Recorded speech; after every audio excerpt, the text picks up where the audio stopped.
Hello, fellow homebrewers. JP here, and I want to introduce to you the brand new Brewbuilt X1 Conical Series available at More Beer. More Beer sells the highest standard in homebrewing equipment, and the Brewbuilt Conicals are just that. They're made from mirror-polished 304 stainless steel, and they come with loads of features that you and I have been looking for. They have a full 2-inch bottom dump valve, which will eliminate your clogging issues, while the sturdy base includes 4 reinforced legs, just like those big Pro tanks do. More Beer also carries the Brewbuilt line of options and add-ons like casters, pressure kits, and even external glycol chillers. So you can find out more about the new Brewbuilt X1 Conical Unitanks by going over to morebeer.com for detailed videos on the entire line of Brewbuilt Conicals. You can trust Brewbuilt with your next fermentation, and you can trust More Beer to find the right conical for you. Brewbuilt at morebeer.com.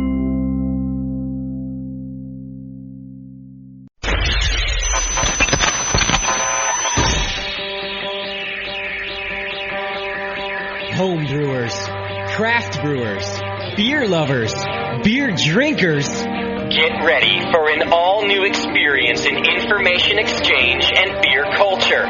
Your only source for live beer radio that brings expert brewers from around the globe right to your home. You're not just listening to broadcasters, it's the Brewcasters on the Brewing Network.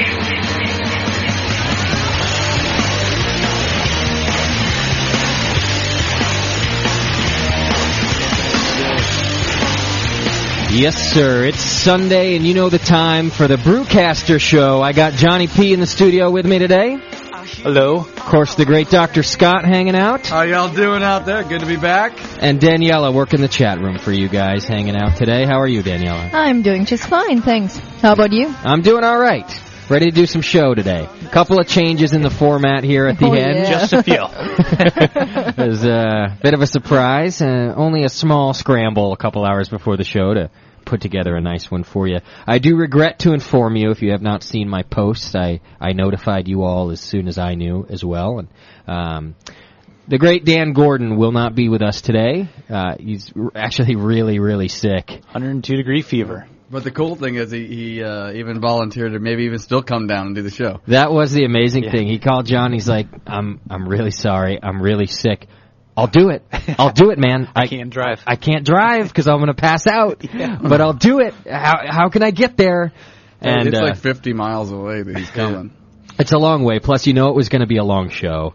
So I just, we went ahead and said, you know what, Dan, I really appreciate you wanting to do that for us, but let's get you back when you're at the top of your game, and you don't have. I mean, the whole thing was going to be a 5-hour journey for him between driving down here and doing the show. The more I think about it now, we probably should have had him come on because that would have given us a little more edge on the Beer Jeopardy. He trounced us last time. The handicap. Stupid. Yeah, John, you should have jumped all over that. One rematch, He also even offered we could have had a call in with him too, but our take on the Dan is that he's so cool to have in here and so much fun. He's got a lot of energy. He's really a funny guy that we just didn't want to do the appearance over the phone when we can get him in here. It's not the same. Yeah, it's much better having him here. So we postponed it, and I hope you guys don't mind. I'm sure you'll understand. He was real apologetic, both to us and to you guys. He knows that you all were looking forward to him, coming on the show, and he likes to do it. And he's just real sorry, but a cool guy. He let us know even earlier. We just we're kind of figuring out what was happening and seeing what we could do. So good guy, Dan. We wish you well. We've got some Gordon Biersch. We went out and bought our own. So we're going to drink in his honor. Yeah, we're going to drink in your honor, Dan. Now, we didn't buy our own beforehand, I'm going to let you know. Not because we wouldn't have bought Gordon Biersch, but because you were going to bring us the free stuff. Yeah, exactly. Not only the free stuff, he gets it right off the bottling line. Exactly. Yeah, that was just killer. We got his Hefeweizen last time that hadn't even been bottled yet. They weren't even selling the stuff. So I think he even bottled it himself that day to bring to us. Although now I understand that it actually is in stores. You can now get the Hefeweizen in stores. I just saw it at Bevmo. Great Hefeweizen. Did you buy any? I got us the Pilsner and I got us the Blonde Bock. Cool. I figured you guys liked those the Two most. of his greatest beers. Nothing wrong with the Blonde. And Justin doesn't handle the Weiss beer very well, so. That's right, the wheat thing gets me. Oh, but, in your belly. Yeah. So you don't want to talk about how that gets me. But so we went out and bought our own, only to honor you, Dan. So we're going to drink your beer today. We got a lot of other beers in here we're going to talk about today, too. If we can't have him in the studio, at least we'll have his beer. We'll have his beer. So here's what we'll do. Like in a little later on, we'll crack open some Gordon Biersch. We'll pour some out for our homies, like they do for the dead homies. We'll pour some out. We'll pour some out for our sick homie Dan, and enjoy the Gordon Biersch without you, buddy. We should have printed out a picture of him, just stuck it in that other chair over there. That's true. That would be great. So Dan, how are things going today? A little quiet It will be today. silent A little Dan. quiet. Hey, that's my job. So rumors have it that Dan either got sick because he had your beer, Justin, Yeah. or because he talked to John and got infected with chicken disease. Oh, that's below So the those belt. are the rumors. I don't know. Probably both. Yeah. Both are legitimate concerns. I'm actually thinking that our show is done so professionally, and he understands what a big thing it is in the industry that he got real nervous about being on the sounded second nervous time. on the phone. He did. Yeah, he was shaking in his shoes. He's like, I'm I let sure. you down, but I was like, it's okay, you'll come back. No. I'm not calling on that one. Well, doesn't waiting on him not make it even better, Yeah. It's like you postpone Christmas. It is. It's the same thing. So you're bummed, but you know something's good coming in the Exactly. Yeah, it's like makeup sex. It's the fight beforehand is worth what the pleasure you receive later. How come I talk about Christmas and family and you talk about sex? What's wrong with you? future. It's all about happiness. There's love involved. That's right. It's all about love and happiness. Oh, gosh. So we will get Dan rescheduled for you. Don't worry about that. He's happy to come in, and we'll get him all set. He was going to bring in I think an oak barrel of some sort. Oh, is that right? Yeah, I don't know. He didn't really hint what it was. But Oh, wow. I'm curious. He had all kinds of prizes, giveaways, and stuff, so he's really bummed. Oh, yeah, just rub it in. Yeah. That's cool. Well, get well, my friend, and then next time you come in, we'll do a nice big show, and maybe we'll make it a 6-hour show. Instead of will be. I mean, we were planning to be here late anyway. I'll tell you, on one note, I was worried about missing The Sopranos tonight. It's the season premiere. They haven't been on in years. Italian you. Oh, it's the best thing ever. Forget about Since it. I know The Sopranos, I don't care about Justin anymore. Yeah, it's a Wow. It's great. It's a great show, and it's back. And tonight's the premiere. I think it's at 9. Yeah, it is 9. So we were going. With Dan here, we may just have made it off the air by 9. We wanted to go out and buy a VCR recorder, or what is that thing called? TiVo. TiVo, that's the word. Yeah, we were real concerned about missing that, but now we're going to see it. So You're excited set about that. Yeah. I'm going to put on my Italian Big old slippers smile. and. There's the silver lining right there. That's always a silver lining, folks. Your Italian So you get slippers. to dump us early and go watch Sopranos. Everybody does. Enjoy that. We do still have some cool things planned for you. Here's what we're going to do for the show today. We're going to make an open forum. Instead of doing our lager discussion, we really feel like Dan would have done the lager discussion better as far as being here and you guys being able to ask a professional who's trained on lager beers in Germany and really kind of ask him all of the questions. And we didn't want to do a lager show without him and then kind of make it redundant when he came back in here. And plus, we didn't want to say all the wrong stuff and then have him come and correct us later, right? Which is really only on my part. So what we're going to do is not do the lager discussion today and go ahead and postpone that for the Dan when he comes back. And instead, we're just going to open up the forum to you guys. Any questions you might have. Occasionally, I get questions from the chat room when we have a guest in here or we're in the middle of a discussion, and they're way off topic. They're just about some random part of the brew process, and I can't really throw them in because it just doesn't go with the flow. And I hate to do that, but sometimes you're just in the middle of a discussion and it has to be done. So today, you guys can be as random as you want. And it can be from the most beginning question to the most advanced question. We don't care. Just send them in. If you want to know about ingredients or any part of the process or equipment, building things, I do already have a couple questions just from the email about some equipment things. And so just feel free to ask us whatever you want. I think we're going to start that at the 6 o'clock hour like we normally would start our discussion. So just get your questions ready, and it's your forum, guys. And here's what we're going to do. If you've got a lot of questions and you want to know stuff, we're going to stick around and answer them. If not, we're going to call it a night. Watch Sopranos. Watch Sopranos. And not just because we want to bail. Sopranos doesn't start till later, but because we're just not going to ramble on if you guys don't want to know about the beer stuff, and we still want to be here to perform a service and get some questions answered. And what are you laughing at? Perform a service? Yeah. I can perform a service off the air, but I'm talking about answering the beer questions here. So get them ready. If you got questions, we'll stick around and we'll answer them. If not, we'll call it a night and we'll see you next week. Does it have to be about beer? Yeah, I guess you can ask whatever you want. Doc will answer those.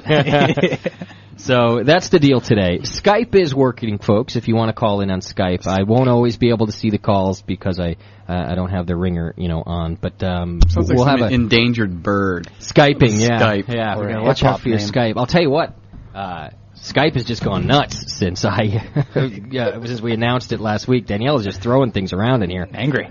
Skype works great. It's a great service. Go to Skype.com if you don't know about it. Our screen name that you can reach us at is The Brewing Network, and feel free to call us in on that. Of course, we have the old traditional landline. You can call in at 888-401-BEER, and you can ask your questions there. We're happy to take them, too.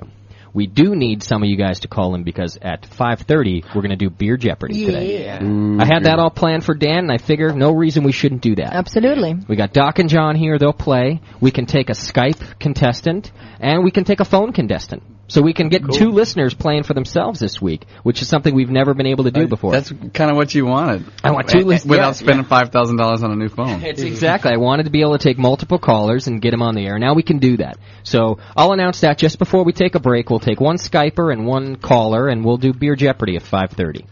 First question from the chat room, is Dr. Scott in his underwear? What do you want to know? What color? No, they want to know if you're only wearing your underwear because you announced last week, I believe, that you would be sitting here without your pants on. Oh, it was going to be the Jammy show. Oh, Oh, no. no, we were the gonna have jammies. No, I forgot about the jammy show. We were going to have a pajama jammy All jam. right. I think that's what he was asking for anyways. But without Dan, we figured, no pajama jammy jam without Dan. So we're just, everybody's fully clothed today. Are you staying tonight for a jammy No, jam? You no. got to bail tonight anyway? I'm tired now. Yeah. And I want to be on for tomorrow morning. So sleeping on your floor, couch, next to the toilet, I don't want to be doing that. None of those things are going to help. I'll tell you, I was a little under the weather last Monday anyway, so I didn't want to do the same thing again this Monday and feel like that anyway.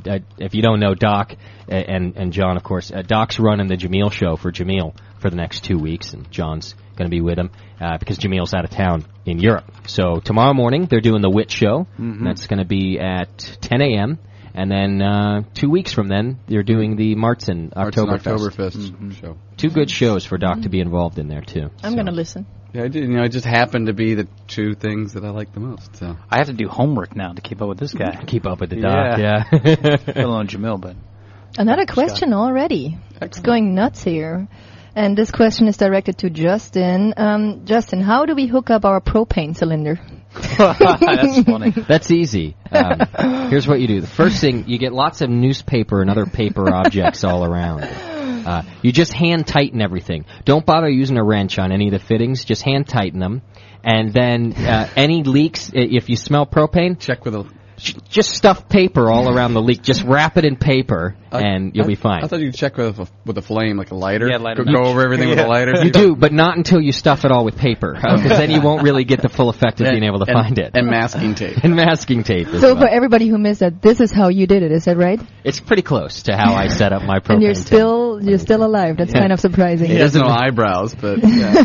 It did catch fire. The hose going to the tank did catch fire. There was a mad scramble, which included me throwing myself on the grenade, basically. I had to run around, turn off the gas, then put out the flame, and I thought you just ran around with your hands in the air going, fire, fire, fire. I did, actually. You're right, and Daniela came out and did all the brave work. Just had a picture of you from your avatar. Yeah. That lady's naked running around the room. Another one for Justin. Justin, how do you hook up with a hot German girl? Apparently, you act like an idiot. You can buy them online, can't you? You got half a brain. Yeah, you can. There's a mail order service. I'll tell you, it doesn't hurt to have your own radio show. It's a very effective means of meeting chicks. Well, hang on. When I met you, you didn't have a radio show then. No. It was in his head. Yeah, I did in my head. So let me rephrase. How do you hook up with a hot German girl and being broke at the same time? You make sure the German girl's not broke. Yeah, they're all good questions. I don't know. It must have something to do with my mojo, my personality, the size of my junk. I really don't know. But it obviously isn't my bank account and probably isn't my looks. So you might have to answer that question yourself. I don't know. I put a big question mark in there. All good questions. If you want the real answer to these questions, there is a thread under the forum, and it's called the Lunch Meat Prize under Beer Radio. Click on that, and it's my gift to all of you guys there at home today. So check that out. All right. Lots to do in... Oh, my God! You've got mail. Kick ass. The inbox was pretty full this week, guys. Good and bad, or? Mostly good this week, actually. Some good suggestions and things to talk about. Look at Doc here. He's playing the air banjo. Yeah. We're still waiting on you bringing that bad boy in, because I really what I want to happen is for you to play the banjo during this segment instead of me doing the regular one. I'll just have you play it the whole time. It's loud and obnoxious. That's cool. I can turn the volume right. Get it right. We'll put you over in the corner. Put Doc in the corner. Microphone it all up, and we'll get a live version of the inbox song. Want to do a duo, Doc? Sure. All right, let's do it. Yeah, there's a little drum back there. Actually, it's more the washboard. Play acoustic. Yeah. Can you play the washboard? Sure. You look better on the jug. I'll play buckets. Yeah. Sticks. You play the buckets. Maybe we'll get Daniela on the washboard. Yeah. No, the jug. What is a washboard again? It's that thing that goes... Oh, from the Wild West? Yes, from the Wild West. It's from the Zydeco. Yeah, I'll play that. Yeah. Okay, first email today comes in, and it starts, I believe the appropriate comment is, the show is fucking awesome. And that goes for all y'all's shows, which I appreciate, by the way, because there isn't just a Sunday show, and thanks for calling out a bunch of them. And he goes on to say a few things about the Lunch Meat Show, and basically a lot of good things about us making him laugh. Really likes that kind of stuff. Like to hear it. I just don't know if we should always read that. Laughter is important. Well, if you had your way, very important to life. What's that? Laughter, absolutely. I'm glad we provide that. And I'm happy we do it too. Always happy to hear when people write in and they say that they're in some random place and they bust out laughing with their iPods on, and because of us, that's always it's one of the best compliments you can do. Yeah, I like that. I had an English guy come into the shop the other day. Mm-hmm. Early 70s, his father just passed away. Okay. And his father tells him the most important thing is laughter. Straight from England, he was talking about his best bitters, how you can't find them in the States, but the guy summed up his whole life to laughter. Wow. Right there in the beer shop is awesome. Yeah, it's good philosophy. He goes on and says, anyway, I've been thinking about the Homebrewers Code. Can't find anything on the web. I think we need to codify this. Now, I'm going to tell you why you can't find anything on the web, because we coined the Homebrewers Code right here on the Brewing Network. I think that the code, in unspoken code, in some, like unformulated form, I think that the Homebrewers Code existed. We didn't exactly invent that, but we certainly coined the Homebrewers Code right here on the Brewing Network, and have been trying to formulate something that everyone can hold on to, and it's sort of in development. They didn't write the Constitution in 2 days either, and I think the Homebrewers Code is in development, and he says, I think we need to codify this. I've given it some thought and come up with a draft to start from, and he attached a draft for me. I suggest opening it up to the forum to generate an international Homebrewers Code within some guidelines, and he goes on to say maybe not more than 10 rules, and each rule can't be more than 1 page long, and a few things like that. Here's what I think. For one, the Homebrewers Code already was opened up to the forum. Mm-hmm. You guys started posting a few things in there. And I've been thinking about this for a few weeks now. Sent to Doc an email about it to have it on the back of his brain, too. I do want to formulate a basis for the Homebrewers Code. And we'll just call it the Brewers Code. That's what we always have. And I would like you guys to really contribute to what you think this thing is. And how I envision the Homebrewers Code is to embrace the two things that are good about homebrew. And one is that it's relaxed, and it's laid back, and it's have a good time. So half of them should be funny. And the other part is that it's about being a good person, and it's about sharing, and it's about doing good things by your neighbor and your fellow brewer. And I think that's what the other half of the code should be about. I think the code should really be a mix of these two things, having a good time and throwing out a rule that makes you have a laugh, and maybe follow that right up with a rule that means something to us as homebrewers. So I want you guys to really start thinking about this. I'm going to make merch available with it. I'd love to be wearing a Homebrewers Code shirt from the Brewing Network so that people can kind of know what you stand for right off the bat, especially with the funny stuff. It's always good to read somebody's funny shirts, you know? Yeah. Perfect thing to wear at festivals and whatnot because everybody can relate to it. And that's the key. You guys got to come up with stuff that everybody can really relate to. Not just Brewing Network inside jokes, although maybe some of those will fit. But in general, it should be stuff everyone can relate to. Global code. Yeah, and get a laugh out of. So focus on that. There's already a thread in the forum. Maybe I'll move that thread up to the top. I think it's under general beer-related or maybe off-topic stuff. And let's get this code going. We'll come up with as few as we can, but to really get the point across and solidify it so that everybody knows what the code is. All right. So that was from John. Says keep on keeping on from John. And good suggestion, my friend. Well, let's get to work on that. Everybody go and do your best with the code. All right. I didn't get an anonymous Jameel this week, but I did get a note from the Vinny Puppet. But I miss anonymous. It's hard. Okay. I don't know what happened to I him. really miss those emails. They were like the funniest. Well, the Vinny Puppet brought it pretty strong, so let me read what the Vinny Puppet had to say this week. All right. He starts, "What the fuck is up with you guys? You suck so much you could suck start a 747 jet." That's sucking, baby. Yeah, That's a lot. "I've been locked in a box for a year and find out that you fur jerkers have been ripping on me. That asshole Vinny caught me spying on him using a Randall to try and make his Pliny as good as the Dogfish IPA. Ooh. Next thing I know, I'm locked in a box at a railway locker room. By the time I get out, I find out that he has replaced me with a fucked up, high-pitched piece of shit felt guy. Well, that's not so bad, but then I find that you guys are ripping on me. The Pope had it right. You're a no-talent ass clown. I don't have a high-pitched, scrawny voice. I have a deep-pitched, strong puppet voice. A deep, manly voice. I'm all puppet, bitch. Rip on me again and I'll show up in the studio with a pack of wild dingoes." Which is the surest way to get me scared, by the way. Yeah. Here are some facts about puppets. 1. Puppets have feelings. 2. Puppets are real. 3. Felt is for pussies. 4. It's not Pinocchio's nose that grows when he lies. Why do you think he's so popular with the ladies? 5. Big Bird is gay. And 6. Bert and Ernie are not. And what's this about letting the Dan Puppet in the studio, dude? The last time I saw the Dan Puppet, he was hiding in the trees at middle school with a bag of candy and a white wine spritzer. Holy shit. That puppet needs some help. In conclusion, Justin sucks, John sucks, Scott sucks, JP is too poor to sucks, Daniela is the best and needs to run away to a desert puppet island with me. And Jameel is okay. Touch this, the V Puppet. Touch this. That's awesome. So the Vinny Puppet strikes. Yeah, strikes big. I didn't know that we had an impersonator of the Vinny Puppet. Neither did I. But he used the word ass clown, which really only some people do. Mm-hmm. That's true. That's very true. I like that it's like, you remember the Knight Rider when there was Good Kit and Evil Kit? Yeah. Of course I do. Well, now there's like Good Vinny and Evil Vinny. There's the Evil Vinny Puppet and the Good. That's the Evil Vinny Puppet, because the Felt Vinny Puppet, and maybe he is just a sissy, he was real nice to everybody. It could be all just a ploy. Yeah, that's true. It could be his alter ego. Okay. What else do I got here? Hey Justin, I really am enjoying my show. Working the way through the archives is great. A point of pronunciation from a resident of Northeast Pennsylvania. Youngling is not pronounced Youngling. It's pronounced Yingling. Thanks, Don.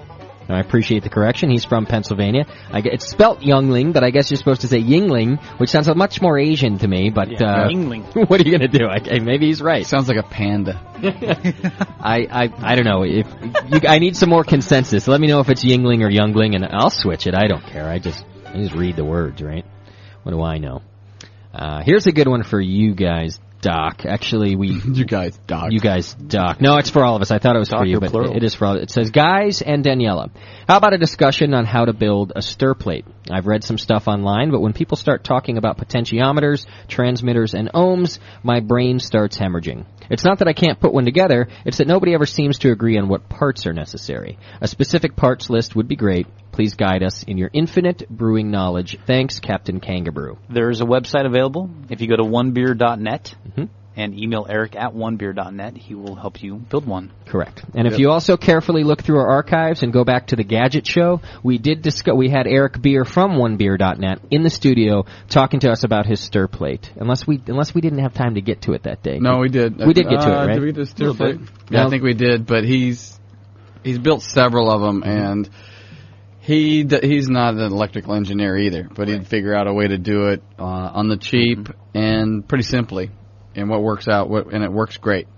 Basically ends up with some spare computer parts and a cigar box. So like $10 too. Go to onebeer.net and some duct tape and some chewing gum and a nice box. That's right. Yeah. It really is a pretty simple process, and he goes through the whole thing right there. So if you want to learn how to do that, there you go. I think we'll get Eric back in here in the future too. Good guy. Real good guy. Last name is Beer. Well, you can't go wrong with that. Right. And he does do some cool gadget things. He also was telling me he makes his own stir stick mash paddles. Mash paddle? Yeah, mash paddles. He actually you'll go and get a nice piece of wood and we'll sand it all down and makes a real nice mash paddle. Well, he justifies it. He has all these tools, and if he doesn't use them, he feels guilty. Yeah, he's got like a wood shop in his garage. Yeah. Right? Hey, that's a good. Why not? Maybe you could have him make a paddle of your own. I had a last bit of news, or feedback rather. I'll just go through this one real quick. It's kind of long. But it was we talked about the Chuck E. Cheese in Tennessee, possibly not serving beer. Well, he's from there, and he just wanted to say... From Chuck E. Cheese or just... He's from Chuck E. Cheese. He's from the Tennessee area that we did that the news story was from. He says he's from San Diego by birth, but moved there 12 years ago. And he wants to say, one thing that we didn't consider is that's the Bible Belt. It's actually not just the Bible Belt, but the buckle of the Bible Belt there in Tennessee. And he has to say, the Bible-thumping minority makes so many decisions for the rest of us based on their beliefs. I can't tell you how many stupid choices these people make for everyone else based on their own fears and faults. Just because you might have a problem with moderation doesn't mean that everyone else does too.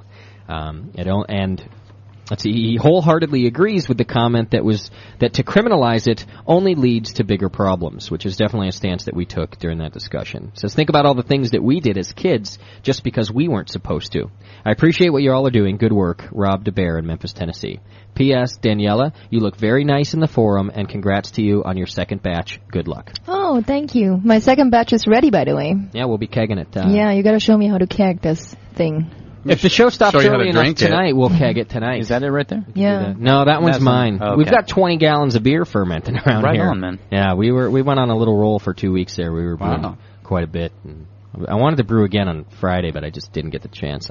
Time to clear out those carboys and get it rolling. It's exactly. And I you know what I like about this batch I have sitting here, these 10 gallons. I talked about it last week where I missed my gravity and all that. A lot. What I like about this though is that I just poured the beer right on top of the yeast bed from my previous batch. And what I like about it is not having to clean the carboy in between. The carboy is such a pain to clean that it's great to just throw beer on top of it, not have to scrub the thing out.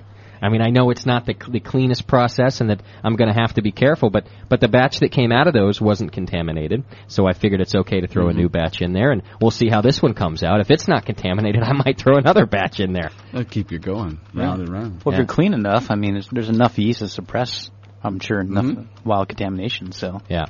Don't worry about it. Absolutely. Mike McDole does that. Just throw right on top, man. It works. All right, went a little long in the intro, so I didn't even get to the news, and maybe we'll save it for the end of the show. We'll take a quick break and just do the news later if we get a chance. Perfect. What we need to do is get a couple players for Beer Jeopardy. I've got 3 good categories for Beer Jeopardy, plus a bonus round, and it's going to be a lot of fun. So I want someone to call in on Skype. We'll take a Skype contestant, and I want someone to call in on 888-401-BEER. So we get 2 listeners to compete against John and Doc, and we'll have ourselves a good game of Beer Jeopardy. Yeah, you better look out. Is there any prize? I don't know. We could probably figure something out. I got some hops from Gary Foster that he would like to donate. Oh, yeah? So if we want some hops, some whole hops, we'll donate. We can give some hops away. Hard to get Amarillo? Yeah. All right, let's do that. We'll give away some hops, and maybe we can drum up something else, too. So go ahead and call us up, 888-401-BEER, and then the other one is you can Skype us at the Brewing Network, all right? We'll be back in just about 3 minutes. And now back to the Brewcasters. The Brewcasters on the Brewing Network.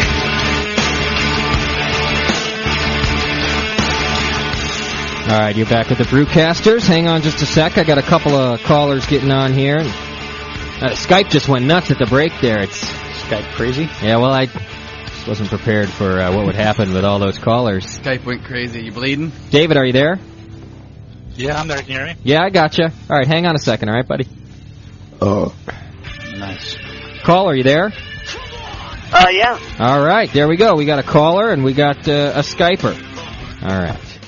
Technology's great. That is cool. All right, so here's the deal. For all of those that called in, I did answer a couple calls, and I can't talk when I'm on the break there. They got the board doing other things, so I put you on hold, and if you hung up, the next caller got answered, and David was the guy who hung in there. So we got David on the line. You're going to play with us. How are you feeling today, Dave? Feeling good. Where are you calling from? Milwaukee. Milwaukee, Wisconsin, huh? Yep. Cheese capital of the world or something? Something like that. Yeah, cheese, beer, all that stuff. Beer. That's bad for you. You a Brewers fan? Yeah, a little bit. A little bit, huh? More than I am baseball. Okay. I'm going to have to tell you this. Whatever your computer is doing other than Skype, I'd like to ask you to shut it down. Okay. Yeah, because it just gets, it'll compress the file, and it ends up sounding real weird. But as long as your computer's dedicated to Skype, it'll be clear as a bell. So you mind doing that for me? Sure, no problem. Okay. And caller, who's on the line? This is Bill. Bill, where are you calling from? I'm from Pittsburgh. Pittsburgh. All right. Cool, man. Awesome. You guys getting snow up in those parts or what?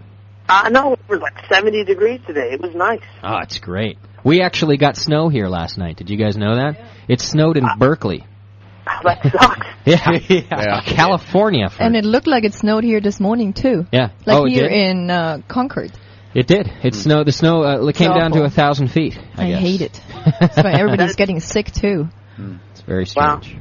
All right. That sucks for you. It does. Yeah. You guys 70-degree weather. I know. It's like the opposite. We're supposed to be making fun of you, dude. Way to rub it in.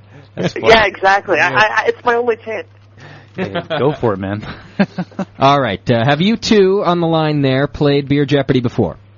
No. I've never played before. Okay. Have you heard us do it?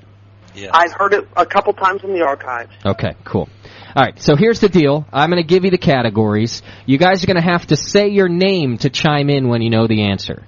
So just holler out your name, and we'll try to judge who did it first. And same with Doc and John, except John, I want you to cluck like a chicken whenever you have to chime in. Yeah. Chicken Boy called into the Friday show and sounded just like I've got some tracks of myself sampled, man. Okay, so that's your buzzer for today. And then, of course, Doc, you know what your buzzer is. What? It's freaking out, man. It's always freaking out. From here on out, dude. That's all you get to do. Out. There's your buzzer. And then you two just chime in with your names, all right? All right. Good. Okay. What is that? That's mine, Doc. Okay. Freaking out. Here's what we're going to do. I've got 3 categories of Jeopardy for you guys. Hang on. Who are John and Dr. Scott playing for? Oh, yeah, you guys can't play for yourselves, can you? We gotta No, get that Play wouldn't make with sense. myself. Hey, I was going to say that. Damn it. All right, first 2 people in the chat room to call out John or Dr. Scott, whichever one gets them first. That's who you guys are playing for. So just type in the word John or type in Doc. Fast. And then And you go type to that. John correctly. Yeah, it's not hard to do. Chicken. So here's the categories. If there is a potential for a tie, unless somebody walks away with it, I do have a bonus round, which consists of 1 question where you will wager your points for the win. All right? But if it's whoever wins, it's a blowout and it's not going to matter, we won't do the bonus round. We'll just save it for next time. Okay. What if I kick Doc's ass? In Beer Jeopardy? Yeah. I think Doc will be shamed. Yes, I won't come back. Yeah, he's going to have to take a few weeks off of recuperation. Yes, okay. I won't be doing the show tomorrow. All right, callers who are on the air, are you guys ready to hear the categories? I'm ready. Sounds good to me. Okay, you're probably going to want to write them down. Here we have the place where beers are made. It's your first category. The place where beers are made. The second category is slogans heroes. Second category there. And the third category is loose lips. Loose lips. Loose lips. Chicken lips. Chicken lips. I did the chicken lips. All right, so those are your 3 categories. Each one has 4 questions ranging from 100 points to 400 points. All right? And let's see. Just at random, because he's using the new technology, David, you get to control the board first. Please pick a category. We'll do slogans for 100. All right, slogans heroes for 100. Everybody can chime in. What these are slogans for beer companies. I give you the slogan, you name the beer. You never forget your first girl. Freaking Dave. out. Now I'm going to give it to Dave because there was no Dave, go ahead. St. Pauli's girl. That's right, St. Pauli girl for 100 points, and you have control of the board. We'll do slogans heroes for 200. Okay, for 200 points. Again, the slogan, you guys name the beer. Do you love beer? It's the slogan. Do you love beer? What the? Of course I do. Do you love beer? This is when I wish I had cable. All right, I will not dock points if anyone wants to take a stab at it. No, nothing. Okay. Sam Adams, boys. Sam Adams. Do you love beer? Dave, you still have control of the board. Slogans heroes for 3. All right. For 300, the light beer for a heavy world. Wow. The light beer for a heavy world. You can also... Bill. Go ahead. I'm going to guess Amstel Light. You got it, sir. You got it. Amstel Light, that's right. And 300 points. Wow. You now have control of the board. That was a completely random guess. But a good one. I was worried that people were going to random guess like Bud Light or something and insult my intelligence. No way on that one. All right, Bill, you have control of the board. Let's go place where beer is made. Let's go 100. Okay. The place where beer is made for 100 points. What was the first U.S. brewer to sell 1 million barrels a year? In a year, sorry. 1 million barrels in a year. Dave. Go ahead, Dave. Pabst? That's correct. Pabst for 100 points. The first brewer to sell 1 million barrels. Go ahead. You have control of the board, Dave. Where beers were made for 200. Okay. You, my friend, have got the Daily Doppelbock. The Daily Doppelbock. Ding, ding, ding. Which you get to answer by yourself unless you don't have an answer. And it will be for 400 points instead of 200. All right. If it's not answered, I will open it up to the rest of the contestants. In what decade, and this is multiple choice, in what decade did Chimay become the first Trappist monastery to release its beer for public sale? Was it A, the 1660s, B, the 1760s, C, the 1860s, or D, the 1960s? Chimay Public Sales. I'm going to say C, 1860s. You are correct, sir, and that's 400 points for you. For whom? For Dave. Wow. 400 for Dave. Yeah, all right. Who answered the last question correctly? Bill. With how many points? 300. Wow. Oh, yeah, I got that. Okay. All right, Dave, you have control of the board. We'll do where beers are made for 300. All right. John, you're going to have to chime in here. I'm on my... Thanks. Another multiple choice question. Molson Brewery, Molson, was founded in what year? A, 1686. B, 1786. C, 1886. Or D, 1986. Chicken Boy. Go ahead, Chicken Boy. Go ahead, sir. 1766. Pick a letter. How about that? B. Yes, sir. 1786. Oh, sorry. That's correct. B, 1786. How many points for Chicken Boy? 300 points for Chicken Boy. I'm going to draw a chicken there. I like how you picked the year that wasn't even on the board. But the letter was right, my friend, and you have control of the board. Let's do Loose Lips for 100. Loose lips? Loose lips. For 100. These are going to be quotations. You will name the person. Multiple choice. The problem with the world is that everyone is a few drinks behind. That was A, Homer Simpson, B, Humphrey Bogart, C, Julius Caesar, or D, Barbra Streisand. Bill. Oh. Go ahead, Bill. That's Humphrey Bogart. Yes, sir, that's Humphrey Bogart. Nice. 100 points for Bill. You have control of the board, my friend. Let's continue that. 200. 200 for Loose Lips. The slogan is, everybody has to believe in something. I believe I'll have another drink. That was A, Jack Handy, B, W.C. Fields, C, Ben Franklin, or D, Ernest Hemingway? Chicken Boy. Dave. Ooh. Chicken Boy, I think. It was definitely between Freaking Out and Chicken Boy. Let's give it to Chicken Boy. B? That's correct. W.C. Fields.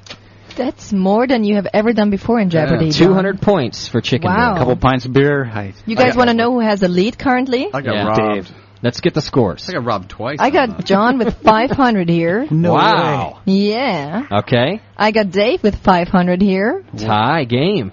And I got Bill with 400. Woo, it's a close one, and Doc's not on the board yet. You keep taking Dr. Scott is not on the board yet, but he's hung hungover tonight, so that's fine. But I say the word freaking out, and then you pick somebody else. Well, I got to give Chicken Boy the handicap, so it's kind of like tie goes to the runner. You know what I'm saying? Chicken Boy. Chicken Boy, you have control of the board. Let's do Loose Lips 300. Okay. Another quotation. John may have found his category. I like Loose Lips. Quotation is, you're not drunk if you can lie on the floor without Dave. holding on. Go ahead, Dave. Dean Martin. That's correct. Dean Martin. Didn't even need the multiple choice. Woo. That's I just can't lose to John, that's all. yeah, the competition. How many points? That's 300 points. Gives for him Dave. 800 points. That's funny. And you have control of the board, Dave. We'll finish it off with 400. Okay. Loose Lips is finished off with, work is the curse of the drinking class. That was A, Oscar Wilde, B, Winston Churchill, C, Sam Adams, or D, Thomas Chicken Boy. Jefferson. Go ahead, Chicken Boy. B. That is not correct. Ooh. Freaking out. Freaking out. What was it? No, I didn't know which was A and which was B. B, which is not there anymore, was Winston Churchill. A was Oscar Wilde. Oscar Wilde. You are correct. Yeah. How many points for Dr. Scott? 400 points. Woo. I'm on the board. Put Doc on the board. Right back. The only two remaining questions are both for 400 points, either in Slogans Heroes or The Place Where Beers Are Made. Let's go with Slogans Heroes. Okay. The beer slogan is, it doesn't get any better than this. Dave. Go ahead, Dave. Hams? No, sir. Chicken Boy. Go ahead, Chicken Boy. Coors Light. No, sir. Freaking out. Go ahead, sir. Schlitz? No. Bill, you want to take a stab? Shit. You're the last one. It doesn't get any better than this? Yeah. I have no clue. Okay. Homebrew. I have no idea. I want to give you points just for that answer, but I can't do it. It's Old Milwaukee. Tough one. Well, that's a lie. That's an I know. outlier. I was going to say, I'm afraid to say they are liars. They didn't say what this was. They I'm did from not. Milwaukee, and that's true. embarrassing. Yeah, exactly. All right. Well, Doc, the last question on the board is your choice, my friend. It is from the place where beers are made. All right. And I think I'm going to have... Yeah, okay. You're going to name the brewery that makes this. What European brewery produces Jahrhundert? Daniela, maybe you want to pronounce that. Let me see. Jahrhundert. Mm-hmm. Okay. That What means European century. brewer produces Jahrhundert? It's This not is that the background. It's not the baby in the background. I'll tell you that. Freaking out. Go ahead, Doc. Paul Leonard. No, sir. Chicken Boy. Chicken Boy, go ahead. Augustiner. No, sir. Dave, Bill, you guys want to take a stab? Dave. Go ahead, Dave. Warsteiner? No, sir. Bill? Jogland. Iyengar. Iyengar is correct. Oh, nice one. Iyengar is We correct. whittled it down for him. Yes. Oh, my God. That was 400 points for you, my Awesome, man. friend. All right. Complete random guess again. You're good with the random guesses. Daniela, please give us our scores. I have 400 points on Dr. Scott's account. Okay. John has 500, which means you didn't lose tonight. You know, I missed that A and B one, man. Dave has 800 points, and so does Bill. Wow. Oh, okay. Great. So the two listeners get to go on into the bonus round. All right, that's cool. Doc and John? We're out. Hey, John, nice work, man. You know. I'm flattered. That was really good. All right, fellas, here's the deal. I have a bonus round question for you. It is one question. It is not multiple choice. You will need to wager as many points as you want to wager, depending on whether or not you know how it works. It's just like Jeopardy. It's Jeopardy. Yeah, there you go. I will ask you guys to do this, and I'm going to keep a time limit on it unless you guys just want to go Brewers Code. No searching for this one, all right, guys? You can't Google it. You can't do anything else. I want you to give yourselves an answer and a wager. You got me? All right. Random guess. Brewers Code? Brewers Code. Okay, fair enough. Then I won't put a time limit on you necessarily as long as it doesn't drag out too long. I'll let you think about it. Here you go. Many brewers and don't call them out either. You just get your answer and then wait for me to find out if you're done. Many brewers of the 19th and 20th centuries incorporated a 6-pointed star known as the Brewer's Star into their logos. What does it symbolize? What does the Brewer's Star symbolize? So go ahead and wager your points. Get yourselves an answer ready. I'll give you a little time to do it. Doc, do you know this one? I didn't see what you wrote down. I wrote there. the name of it. Oh, the name of it. Okay. Actually, I just read it today. Oh, is that right? Yeah, I'd seen it before, and I was actually reading it today. John, do you know the answer to this? What does it symbolize? Not a clue. No? Okay. How you guys doing over there? I'm all set. You're all set? Who's that, Bill? This is Bill, yeah. And Dave, how you doing? I'm ready. You guys are all ready? Yep. All right, we'll go with Bill first. Danielle, are you ready for this? How many points did you wager, Bill? I'm wagering all of them. All 800 points. All 800. All right, all right, Captain Lucky Guess. What is the answer? All right, so the Brewer's Star represents purity. There's 6 points. They represent the purity of brewer, yeast, hops, grain, malt, and water. Okay. Dave, what did you wager, and what is your answer? 200, and I was going to say the same thing, the purity law. Okay, you're both correct. Purity is correct. That's what it stands for. However, Bill wagered all 800 points on it. All right. Which makes him the winner with 1,600 points. And Dave is really fair. And Dave was really quite fair because he could have said, oh, yeah, I did 800 points too. Yeah. Hey, way to go on the Brewers Dave. Code. And Nice job. and Bill's our winner. If I can come up with another prize, I'll give you both something just for sticking to the code and playing a good game. But if I can only come up with one, I'm going to have to give it to Bill.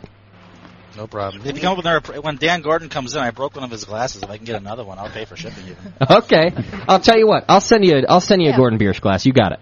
Great. Yeah, just for being cool and for playing along, I'll send you a Gordon Biersch glass. I got one for you. And guys, if you could send your address information to John P. at thebrewingnetwork.com and Daniela at thebrewingnetwork.com. Yeah, it'll do it. Will do. All right, thank you both very much. Thanks. All right, sounds good. Thank you, guys. You're welcome. Thank you. Bye. All right, bye. Good game. I like it when both the listeners get to compete like at that. the end there. That was very cool. I hesitate because I gotta think to say freaking out. Oh, is that right? Yeah. I'm giving you a handicap with that? Yeah, you are. You gotta think, Doc. Well, I gotta think. I want to say Doc, and Yeah. Right. and that's when I go freaking out. I'll think And then you give it to Chicken Boy. I'll think about letting you off the hook next time with having to say freaking out. But it's just so much more fun when you have to say freaking out, you know what I'm saying? All right, hey, our tasting for today, guys, we're still going to do the Pilsner Urquell. Did we get that, John? Mm-hmm. Yeah, okay. So we're still going to do the Pilsner Urquell. We're going to do that at 6. And I also want you all to get ready with any questions that you guys have. Danielle has already given me a couple of them, and we're going to do those. And anything else you want. It can be anything about the brew process that you want to ask. And I guess you can ask other questions, too. We'll answer as best we can. Like Any questions? Any questions you want, Daniela? Yeah, any questions. Cobalt. Okay. It's the Ask Us Whatever question show. That's the first. You don't do that. I just did. But you don't. Got a lot of good beer in here. I'm like 3-fisting it with. I got Doc's Kolsch. And you're standing up too I'm while doing it. standing up. I had John's Doppelbock, right? Is that what I was drinking? No. What was No, that one? what? Not the double. First you had a Oh, double. the Belgian Double. Sorry, Yeah. his Belgian Double, which is real nice. Also, I had my ESB. I had John's ESB. Then Let's my wit. Oh, I haven't had your wit yet, though. That's that Is that one. this one here? Then you had my Let's try Hellas that. too earlier. Oh, that's right. And I had the Hellas there. Lots of great homebrew going in the studio today. This is the one you're talking about tomorrow. Yeah, the that's what wit, I'll be right? talking about tomorrow. This is the best wit that I've had from you, Doc. Yeah, it's It's really well balanced. Yeah, that's real nice. That's A lot of adjuncts in it. And I got things to come through in this one that I hadn't been able to before. Was that from crazy mash that you did, you think? Yeah. It's a whole different way of brewing. And this is thing. it. Yeah. Wow. What do you think? How did it affect your beers before?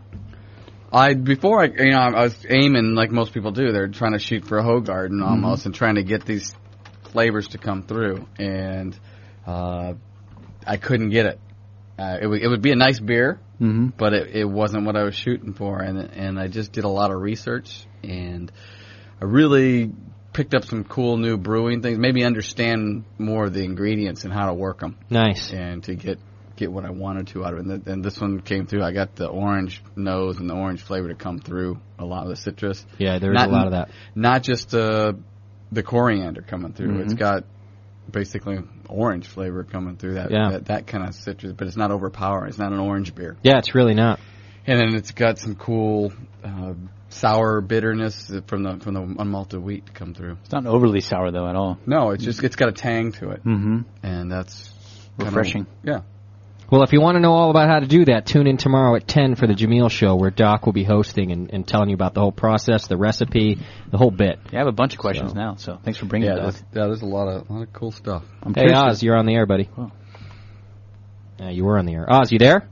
No. I'm here. There you are. Sorry, I muted you. Hey, buddy. How you going? Going all right. How's it doing? Oh, good. I'm just doing the brew, actually. I'm making a wit, Doc. Oh, cool. There you go. Yeah. I was wondering, can we ship things between us back and forth? Well, I'm going to give it a go. I was thinking the same thing. Yeah, why not? Just call it aftershave or something like that. They won't look. Nah. Exactly. Nobody knows. I just pack it real well so it doesn't leak. What I was calling him for has been heaps of discussion on the decoction mashing. And, you check any forum and they'll go on about you don't need to do it, it's not necessary, you can put grains in.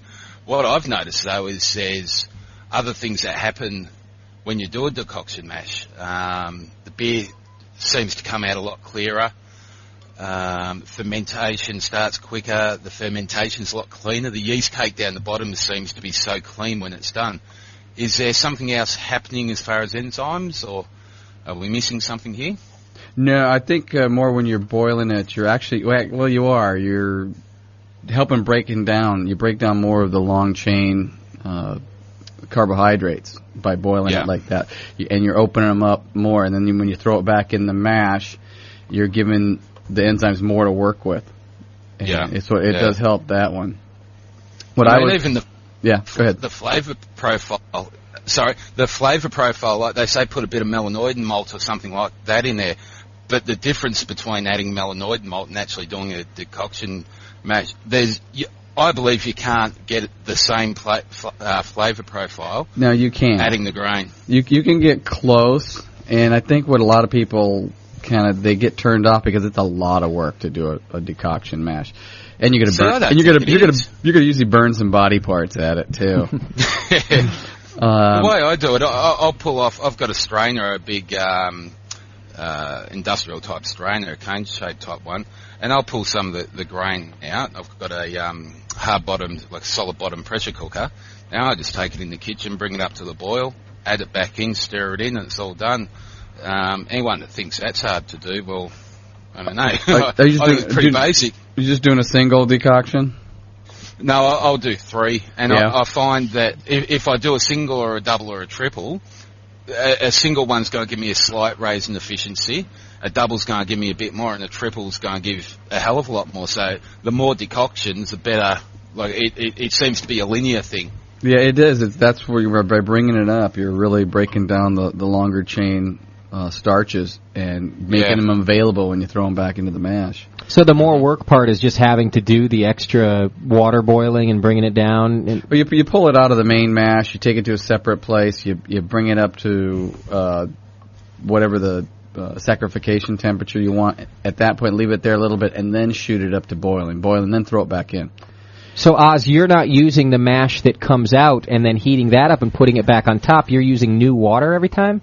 Or no? No, I'm not using any water at all, just boiling the grain. Just the grain, okay. You want the thick part. So, yeah. Yeah. I just strain as much of the liquid out as I can. Okay. And within 5 or 10 minutes, before it actually comes to the boil, it actually thins right out. Okay. Yeah, and then they throw it back in, and that's and we'll be talking about that tomorrow a lot because you kind of have to do that with this wit. You have to do the decoction. For this method, I'll give you some other methods too that you can work around it. But especially when you're working with unmalted stuff, you really got to do something like that. And was it Dan that's a big fan of the decoction too? Yeah, I think he does do that. Yeah, Gordon Biersch, they do decoction. Okay. All right. I think anybody who wants to really try a good beer should try it out. And there's a really easy step-by-step guide on Graham Sanders' site. I can't remember the actual address of it, but if you do a Google for decoction demystified, it should come up. Okay. And it really is. It is so easy to do. All right. And I think if you click on the link from our site, it takes you to Graham's page too. So you might find it that way. There's a big red banner that says the Oz Craft Brew Program. So yeah, that site's got a whole heap of good information on it. It basically comes off his forum. He's got a lot of people written articles, and that's one of them. Nice. John? I'm doing an ad for it. Well, I was going to say, doing step mashes really does affect the malt profile in your beer. It just brings out a body, a huge character to it that you can't get just with a normal sack rest at like 150, 154. Right. Yeah, I know Oz is a big fan of the protein rest. Oh, definitely. Ever since Charlie Papazian mentioned it, I'll give it a go, and I'll never go back to doing anything but that. It's just, the difference is phenomenal. What's interesting about, I did my first protein rest by accident actually on my last Hellas, and it increased my efficiency by about 20%. Same grain bill, same amount of quantity, but it increased the amount of fermentable sugars I had. And I thought it made a better beer personally. It helps with a lot of stuff. It helps with the lautering to keep it fluid coming in and doesn't gum up the mash. A lot of stuff, especially if you're using a lot of wheat. Yeah. I'll stop breathing into your microphone there. Jesus, you sound like a stalker. I feel like he's... I bet he's got one of those headphones. First of all, like Britney Spears. Pull your pants up when you're talking to us, for one. Well, I'm in the brewery. I'm in my brewery. So he's not supposed to have pants on. A question that came through the chat was, do you boil the grains and the mash, or just the wort? No, you want to get the thick part. So you want to pull grains and the thick part of the mash out of there. You want to pick about a third of it and boil that. There's reasons for that. Mostly you want to kind of protect everything. You want to have it as concentrated as you can. It always comes up. If I put my mash or my decoction up to boiling, I'm going to pull a lot of the tannins out and make this a tannin-y, astringent beer. You will if you boil the thin part. But if you boil the thick part, it kind of protects it all. Okay. And it has to do with mash concentration of the solution in there. So when you bring it up, you don't actually leach the tannins out of the grain husks. Okay. But you got to pull the thick part out.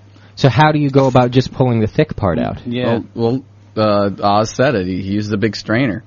Okay. Of course, he's pulls it out of his kitchen. Do you let your customers know what you're using that for? Shit, no. They'll all want the beer when it's done.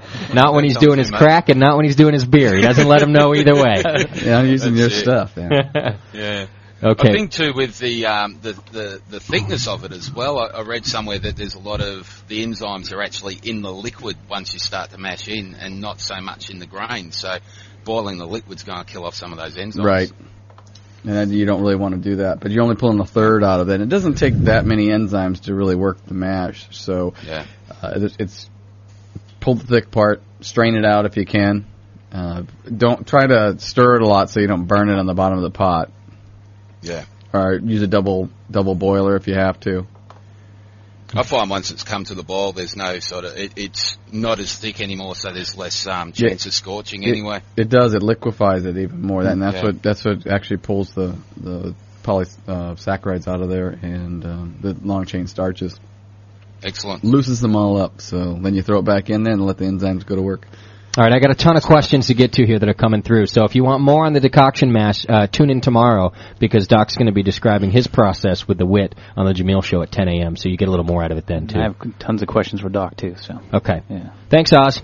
No worries. Thank you. Good luck with the brew. Cheers, Oz. Thanks, mate. See you, buddy. All right, so I do have a ton of questions. I just want to take a real short break because we got to do our Urquell tasting. I had a question for you, though, Doc. Maybe we can do, because it's non-beer related, so we should do it now because then I got a bunch of beer stuff after that. Okay. Can you want to say something about the whiting process that you perform on teeth? How do you guys whiten teeth? Do you actually, chemical, or do you got to, grind? No. It's usually it uses a peroxide base. Instead of a hydrogen peroxide, it's a carbamide peroxide. And it's bound up in a gel. John's got white teeth. Yeah, he does. Yeah. Doc did my front tooth. I wouldn't waste your money on whitening toothpaste and the paint-on stuff. The Crest White strips work okay. The real expensive Bright Smile, where you go in and you get blasted once. Yeah. That'll bring you up to a point, but research is it doesn't really last. And also the research is that they put the laser or the light on it, and that it doesn't matter. Oh, okay. That really, they still do it, but it really doesn't matter. What about the ones you can buy where you put the gel in the little retainer type thing? See, that's what I do mostly, and that's what I get the best result out of. Is we make a custom tray for you, upper and lower. Yeah. Used to be you'd wear them all night, but I would get a lot of complaints, of a lot of sensitivity of your teeth just ache for the next couple of days. And what that happens to be is there's a glycerin base to it, and it actually dehydrates the teeth. It desiccates the teeth and makes them ache. So now they've got a better formula with that. It doesn't do that, and you only have to wear it about half an hour at a point. So you can wear it half an hour in the morning, half an hour at night, about 2 weeks, and it really works well. It works mostly for age stains where you picked up stains from dark beer, dark red wine, coffee, stuff like that. So the browns and the yellows will bleach up the best. But if you've got the blue and the gray teeth, mostly it's from tetracycline staining, stuff like that. It really doesn't work as well. Okay. You have to work harder at it, and it will bring you up some. But when you've got that, we pretty much have to cover it. Oh, gotcha. And then there's other things, too. If you've got hypocalcified spots, those white blotchy teeth. Yeah. We got to grind that stuff out. Although what I found, if you bleach your teeth, the un-white spots, the parts that aren't white, they'll bleach up to where the white spots is, so it makes them less noticeable. Oh, okay. So I usually suggest, non-invasive technique first, because people really can't get it across to me what they want. They just want to be better, their smile will be better, but they can't get it across. So I usually suggest something really less invasive. And if that's not enough, then we'll go from there. We'll move it up and be a little more. Get out the buffer. Yeah, I'll buff it out, or we'll grind, or whatever we got to do. Cover them, whatever we got to do. But a lot of times, it's just all they got to do is bleach them up, and hey, that's what I wanted, and they're happy, and I didn't trash teeth, and things. But sometimes you got to be more aggressive with it to get them what they want. Can you gurgle bleach? Like mouthwash? It's not that kind of bleach. No, it's not. It's not hypochlorite. You're talking death there. Okay. Quick follow-up: how often should you visit your dental hygienist? Well, if you got her home address, that often? Well, a lot. Depends. I would say the outside for most people is twice a year, every 6 months. Okay. What if she's really hot? Then, be on a 3-month recall. Like every other week? Yeah. I'm dirty. The outside's twice a year, every 6 months. After that, a lot of people need every 3 months or every 4 months. Okay. It's the Brewing Network. We'll be right back. You're listening to Three Guys. Excuse me? What about me? Sorry. You're listening to Three Guys and One Girl use a radio show as an excuse to drink more beer. The Brewcasters on the Brewing Network.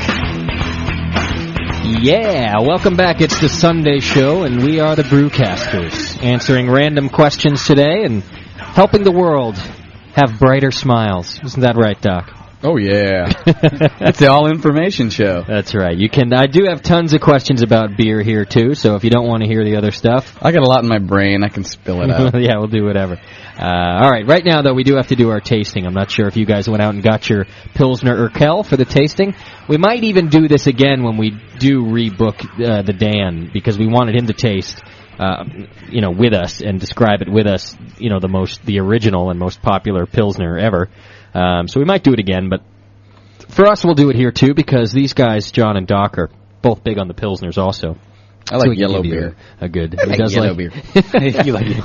I'm going to turn you into poo. One thing we should do if Dan Gordon's on is we should go buy warm Pilsner Urquell, refrigerated Pilsner Urquell, and then we'll go to a local brew pub and have it served off a draft, and they'll bottle it up. Yeah, we can growler some. Do a growler, and do a different taste. And that's a great idea. I was just thinking we could get a keg of it in here. We have a keg. I got a keg. Oh, you guys do it to us? There you go. We'll just bring the keg over. We'll return it a couple beers shy. Who's going to know the difference? No one's going to know. We'll just pump back in somebody else's beer. And, I don't know what's wrong with Pilsner. They always send us that 3/4 keg. Yeah, And they said something about the shipping thing. Yeah, it's to do with the weight. I don't know. They have to break up a little short. It has something to do with converting the metric system over to the American. They just don't know how to do it.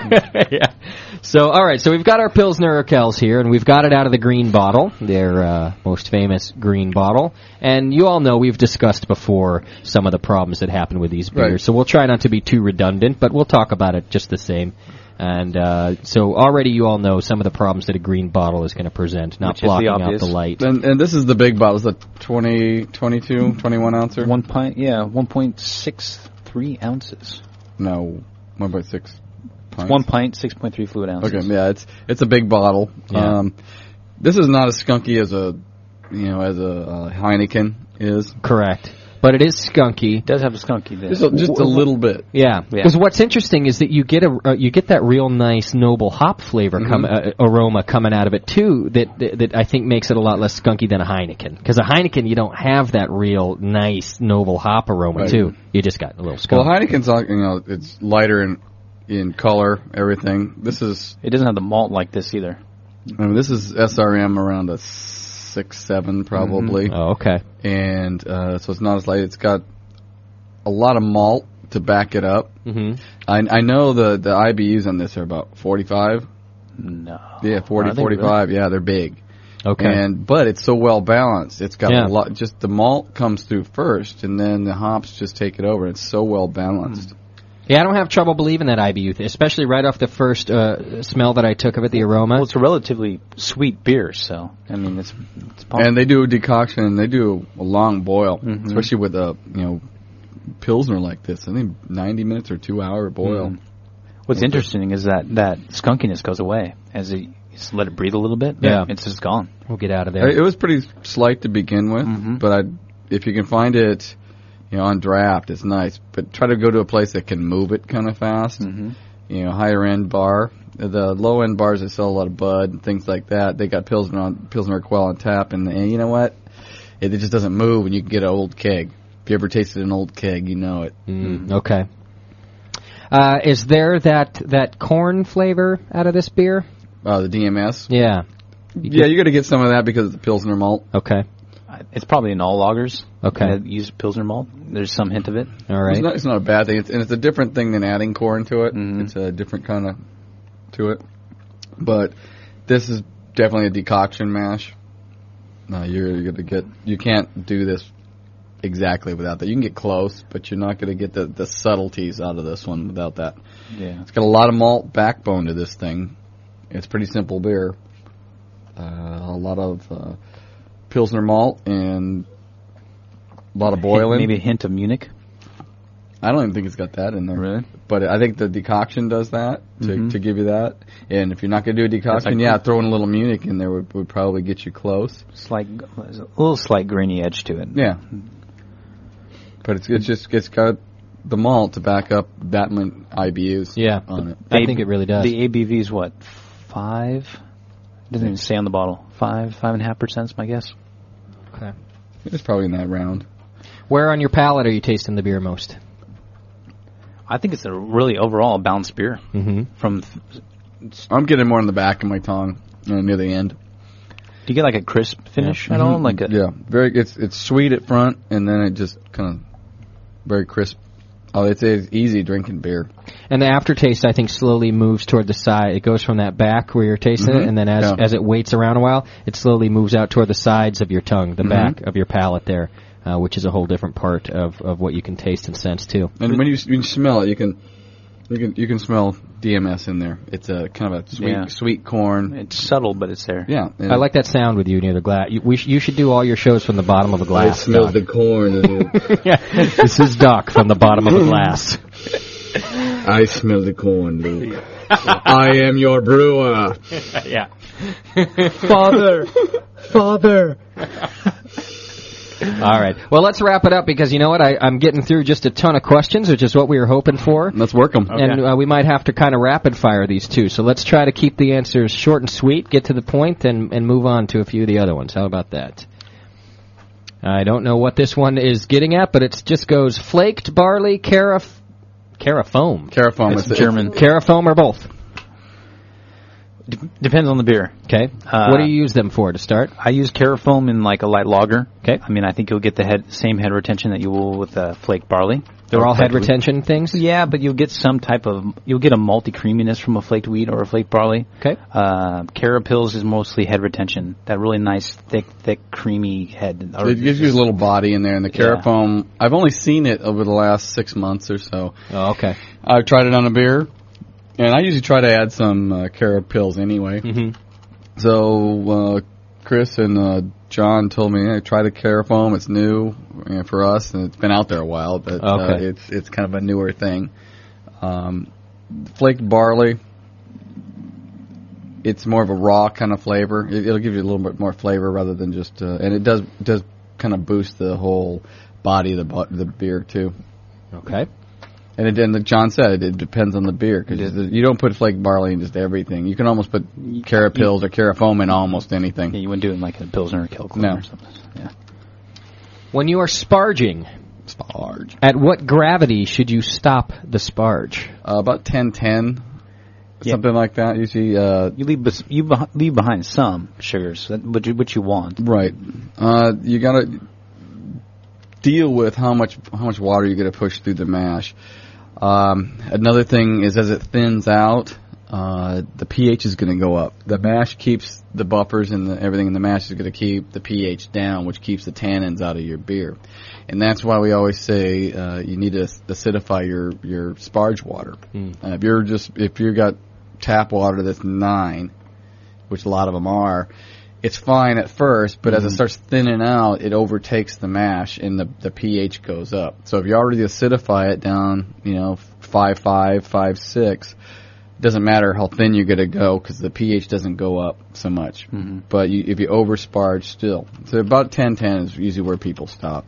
Ideally, don't you want your recipe and to know your brew system to the point where they'll actually run dry, but you'll reach your volume in your boil kettle? Right, yeah. To avoid that problem? Well, yeah, your efficiency, if you don't leave anything left in there, and your mash water, so you can dial in your own system, so you know how much mash water to punch through there. But usually, generally, it's about 2 Plato, is what most people say. Okay. This person says, my batch sparge this time only yielded 61% efficiency. Short of doing a fly sparge, how can I improve my batch sparge efficiency?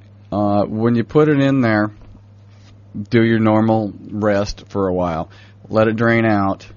When you put it back in there, you got to let it sit for a while, so it will actually dissolve a little more of the sugars. If you just fill it back up and drain it out real quick, you're going to leave too much in there because it doesn't have time to assimilate into the solution. Is that when you're filling it back up with like the 170 water? Right, yeah. Because just let it sit for a while. A lot of people, they drain it out. Yeah. They fill it right back up, and they drain it right out again. Yeah, I did that. And you won't get the efficiency because it doesn't give it enough time to dissolve the sugars back into the thin part of the mash. And that's how you're rinsing the grains, but you need to give it enough time. Don't stir your mash because you've moved the you want it to sit. Yeah, you want it to be able to strain. The mash bit actually just strains, too. Otherwise you're going to get a really cloudy wort and a lot of things in the brew pot you don't want to have. Okay. I want to use, it says, basmati rice and see if the aromas make it into the beer. Okay. Why are you looking at me like that? Because that's such an interesting thing. I was waiting for this question to be answered. Okay. So I want to use the basmati rice and see if the aromas make it into the beer. Do I just cook the rice into a bloody mash and then add it to the mash tun? Yes. Or am I supposed to cook the rice with grain? No, it doesn't matter. Well, I'll talk about it tomorrow. Oh, okay. Using unmalted things. But generally, just go ahead and cook the rice in general. You can do it in a rice cooker if you want, whatever. Be careful because it comes out of there like hot magma. Okay. And then put it into the mash. But you gotta cook it just because all the starches need to be gelatinized and you need to boil it. So go ahead and cook it as normal, and then the starches are there. And you don't need, as long as you put it back into the mash. And then all the enzymes in the mash will take over and use those starches that you freed up by boiling. And that makes it available to them. If you just put the rice back into the mash at 150, everything's all bound up, and it's not going to work. Okay. Is it basmati rice necessary, or what kind of rice should you use? I just ordered some red rice from India, Indian red rice. So I'm going to make a red Pilsner. Nice. So I'll get back to you on that. That's my next beer coming up. Oh, that's pretty cool. Look at Doc. Where'd you order that from? Rice? Rice? No, it was Rice World? No, it was IndiaHarvest.com. Okay. And cool. You can get all kinds of cool grains and things on there. All right. You can get anything on the internet. Yeah, we're connected. Yeah. What is the best way to use fruit in beer? I want to make a raspberry wheat. Should I put it in secondary? Should I steam them first? Chop them up? What should you do to add The best way most people say is to freeze them. If you're going to use real ones you picked. That way they're sterilized, right? It breaks down a lot of the pectins. Mm-hmm. And it keeps it works better that way. Which prevents haze issues. Yeah, it prevents the haze issue. Mm-hmm. Use some pectin enzyme too, which helps break that down. But by freezing them, it makes them all mushy, and it frees things up. And do it in the secondary. Okay. Well, you don't want the primary fermentation to vent off all the aromatics from the fruit. Exactly. Right. It does that. It's bubbling off, and all that CO2 scrubs out. It'll maybe taste a little bit like raspberries, but it won't smell like them anymore. When Gino was in here from El Toro, was talking about the same thing. Just, you don't want that aroma to get out in the fermentation. So. And the secondary is pretty quiet, so it's a good place to do it. When he uses fruit extract, which is another way to do it, he'll just add it right to the keg. When he kegs his beer, he'll take like his regular Pilsner, whatever it might be, and he'll add his fruit extract right when he kegs it, and do it that way. That's the safest way to do it, and Jamil says decide how much you need to put in. The way I do it is I take a 12-ounce beer, and I measure how much I put in there. Like a milliliter? Yeah, I have a pipette, so I use that. So a tenth of a milliliter, whatever. I start with that until I get the taste I want. So I know how much is in that 12-ounce beer, and then I scale it up. And then good rule of thumb, Jamil, is he says pull it back about 25%. It's a lot easier to add more than have to go ahead and blend once you added too much. And that's the easiest way to actually get a real nice fruit beer. Another thing that I got from Mike McDowell was when you add extract or add the fruit to it, you want to have it just barely detectable. You don't want to have a fruit nectar what tastes like beer. Yeah. You want to have something that, oh, wow. A subtle hint of fruit. A subtle hint of fruit, and especially if you're going to do contests, that's what you want. Okay. If you want to make it for a nice summertime drinking picnic thing and you got a lot of people that want to get their thirst quenched and don't like beer, go a little more heavy-handed on it. Okay. But it's easier to work it that way to get as much in there as you want. When you're using real fruit, it gets a little dicey. All right. And more of a simple question here, and this one I think is referring to boil-overs. If you swirl your wort, is it as good as blowing on your wort? And I think blow your wort when it's about to boil over. I have a big spoon, restaurant big stainless steel spoon. You want to break up the surface tension.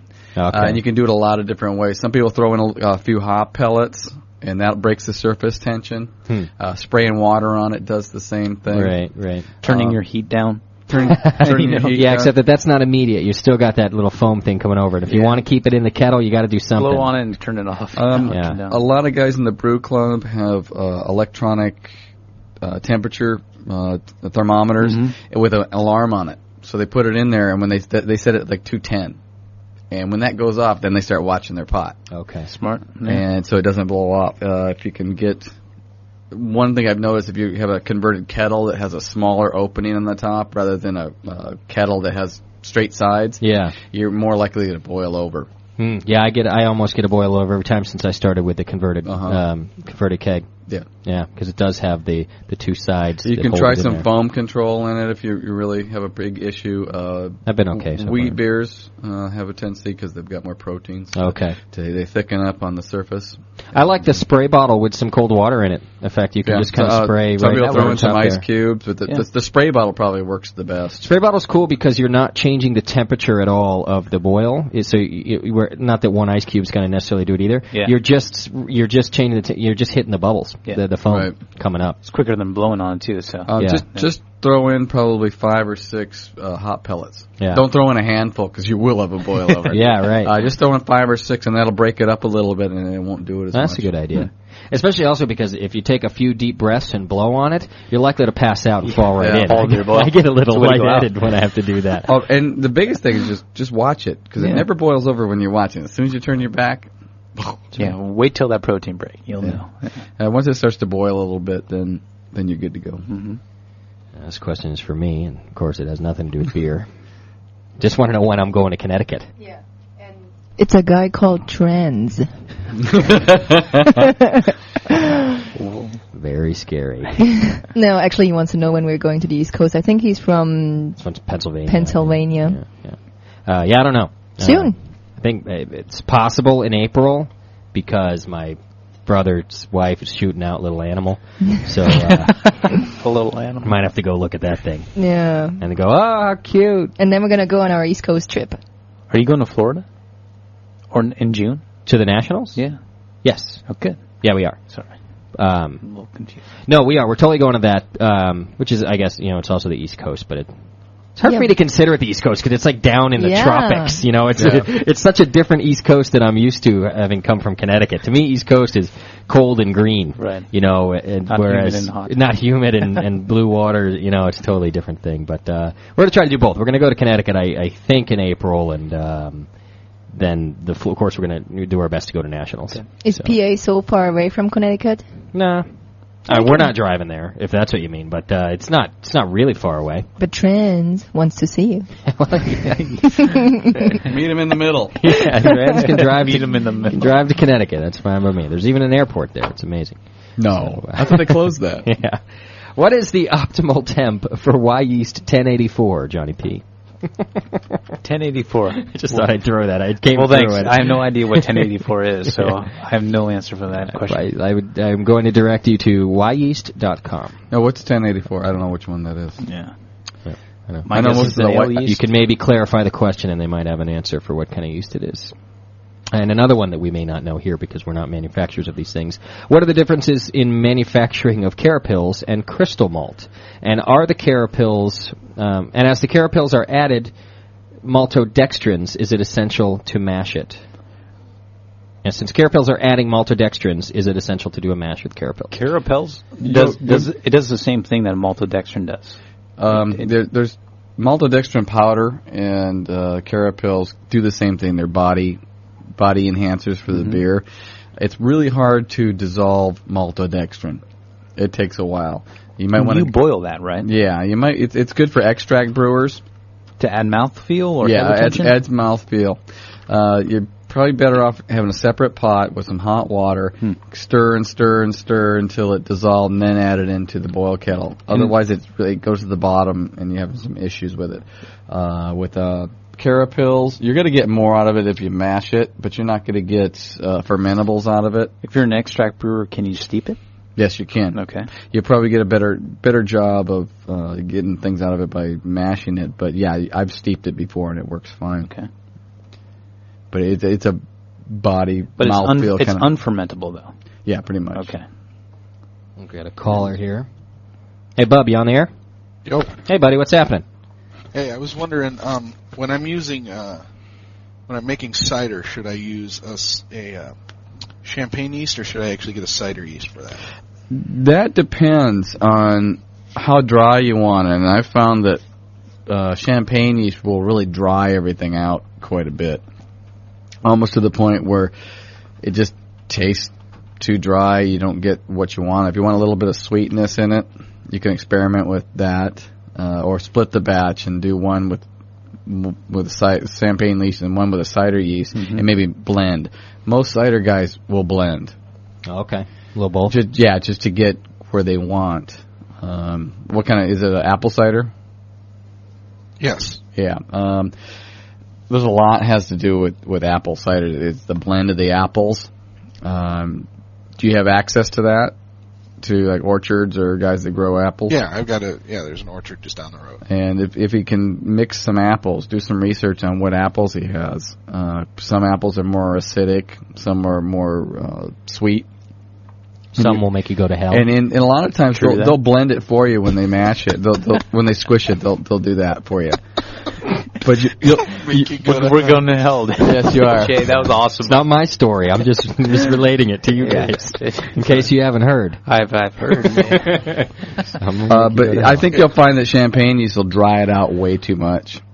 So are you going to address all this on the cider show next week? Is that the cider show? We should have done the cider show for you guys this week when we had the cancellation and just threw together some cider info for you. We're working on it, though. Yes. I got the personal number of the Two Rivers guy, so we're much more likely to get him in here now. Voicemails don't work. Two Rivers cider. Yeah. Boob, by the way, is working on a thing in the forum. I'm not going to talk too much about it, Boob, because I want to have you finish it up first before we go ahead and do a big plug for it. Right, yeah. Code's going to work on that so it looks a little nicer and it'll be a little bit better in the background. But it's a secret Santa for homebrewers, basically, and we're not waiting for Christmas for it either. And Boob and a few of the guys in our forum there have been chiming in back and forth on it, and basically going to put in your names like a secret Santa. Everybody draws a name, and you send people homebrew out of it. I think it's just an awesome idea that you guys have put together, and Boob's working on the website for us, I guess, along with Code, too. And when you guys get that nailed down, we'll do a big plug for it and make sure we get everybody involved. I'm interested in it. I'm in. So, cool? Yeah, I thought that'd be a great idea.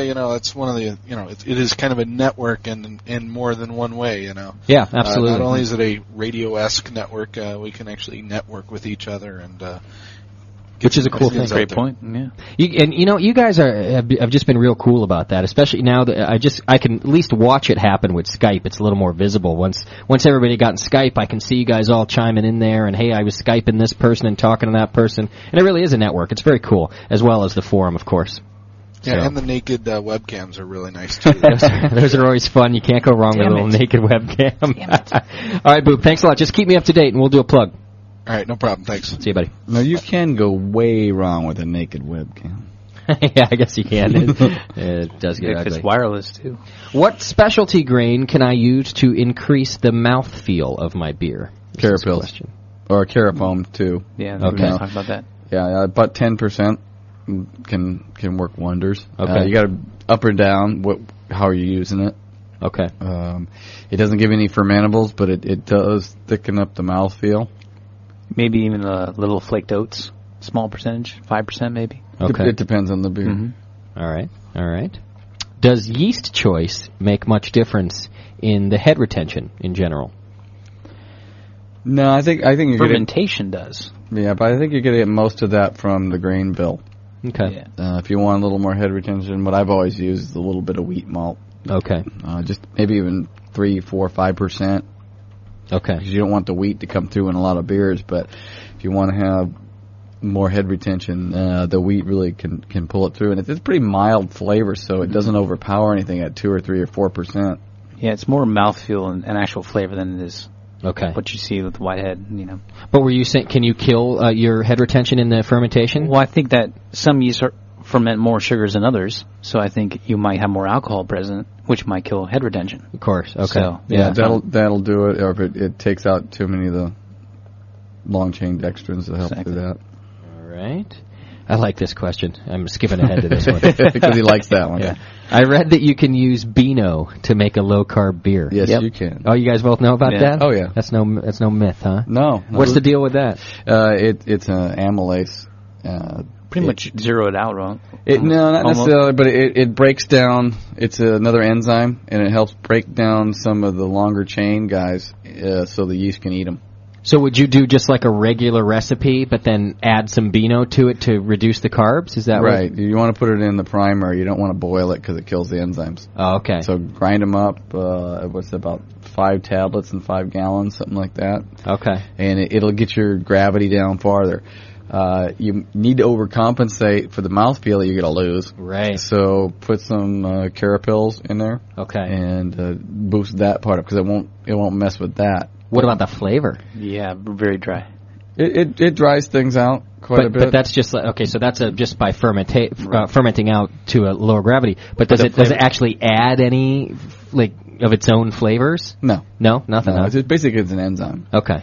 And it helps break things down, which is what the mashing and the malting all does. Probably be good for barley wines or Doppelbocks or high gravity Belgians. Yeah. I'll tell you, I need a little Beano yesterday, boys. To clean your system out, or No, to I slow you down a little bit. A little gas. It was unbelievable. Hey. Like I was out drinking strong beers with Sean. 21st, he gave me a couple of the goodies he brought back, and then plus his strong beers and then porters and all kinds of stuff. And I don't know what it did to my inside, but I couldn't stand myself. Whoa. Like You offended yourself? Yeah, it's funny because Daniela's face. Check this out, and I truly hope that some of you guys have been able to experience this sometime in your life, because this is cool. Daniela got out of bed earlier than me, like maybe a half an hour before or so, and I'm still laying in there, and I'm just You're laying down naughty. You're laying down some grazing fire. I am just dropping bombs. I can't help it. I'm half asleep, and I'm just dropping bombs. She walks back into the room half hour later, and it's a fairly large room, right? So I'm not talking about some confined area here. And it just, like, the smoke was in there. She could hardly make it through. She walks in, throws her shirt up over her nose, is like, oh my God! Has to open the window and turn on the fan. And smoke a cigarette. And boy, was I proud. Yeah, I was too. I was like, this is awesome. That is awesome. Look how happy she is. I mean, she's right. I could hardly stand myself. Telling you, a little Beano would have done me well. You, Danielle, next time when I'm like that, you got to slip a little Beano into my breakfast or something. I don't even know what Beano is. It's these little tablets that stop you from having gas. I had no idea. Hell, I didn't bother to tell you. I was having fun. He likes it so much because he knows that he's not allowed to burp and to fart when I'm present. Wait, whoa, that's torture. That's slavery right there. It is. He has to leave the room. That's how it is. I like the smell of my own gas. I don't know about you. No, everybody likes their own brand. Exactly. You know what? In general, yes. In this stuff, guys, no. I couldn't. I went outside for my own benefit and tried to like run upwind. Oh, he did. A little tear come down from your eye. This was not a happy. It was like his own colon just died or something. I don't know what's going on in there. It ate itself, and then I don't know. It was the worst thing I've ever smelled. That's bad. Sorry, guys. The Beano thing got me on that topic. All right. What styles benefit from decoction mashing? Most German styles, Pilsners, Wits. Anything with a lot of unmalted stuff in there, they will. Oktoberfest, lagers basically. Yeah. I don't think you're going to get a lot. Most of the ales come from, at least their basis is in England. In England, they've been using a single infusion mash forever. Well, that's an interesting point that you're bringing up right now. I mean, lagers consume more sugar than ales. Right. So you think that maybe you compensate the actual dryness of a beer with a different mash temperature with, I don't know what my point was here, but... Yeah.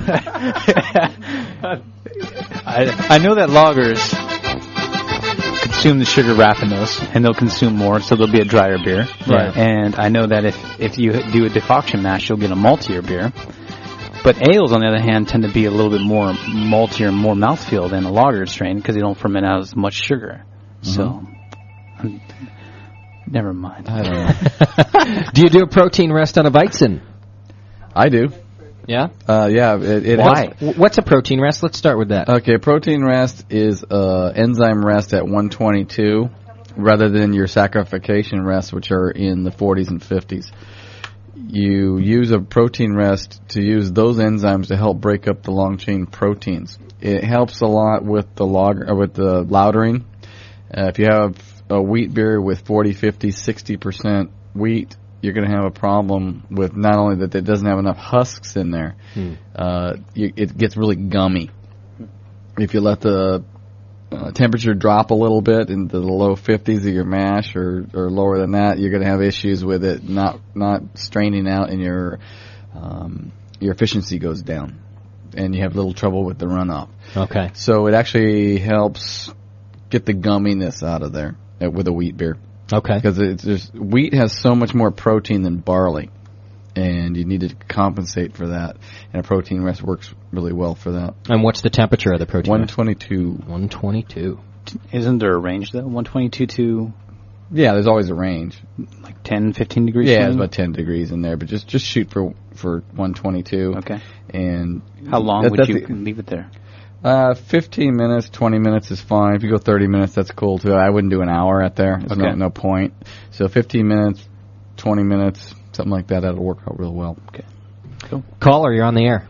Hey, how's it going? It's going real well. Who are we talking to? Lord Bia Berkeley. What's up, Lord Bia? Nice. Hey. Question for you guys. I'm part of starting a homebrew club at my university, and was wondering, we wanted to get like maybe 1 or 2 grains in bulk, but we didn't know if you guys had any suggestions on any wholesale bulk distributors. And I mean, wholesale, like, as in home brewers could get like 1 base malt for 6 months. I don't know. You want a pallet, huh? Yeah, well, not a pallet, but Well, most big homebrew shops, Northern Brewer, B3, they'll sell you at sack prices, which are a lot less. What's the cost of a sack, Doc? A sack of hot nuts? Well, I can tell you that. Yeah, what is the cost? How much will you guys sell at most, John, at B3? We discount, if you buy 4 sacks, in the store we take it 10% off. Okay. So it's like $15-20 savings. And how about much? $25 a sack. A sack, okay. Yeah. And how big is a sack? 50 pounds. 50 pounds. 50 pounds. 50 pounds of grain. Yeah, so it depends on how much you're going to use. You can buy it in bulk. A lot of people buy it that way. They get a much better deal with it that way. You're going to need a grain mill. Yeah. To really get it cheap, you need to know a brewer, and like a small brew house. Like, they can get it really cheap. Yeah. Go to your local brewery. You guys got a microbrew around there?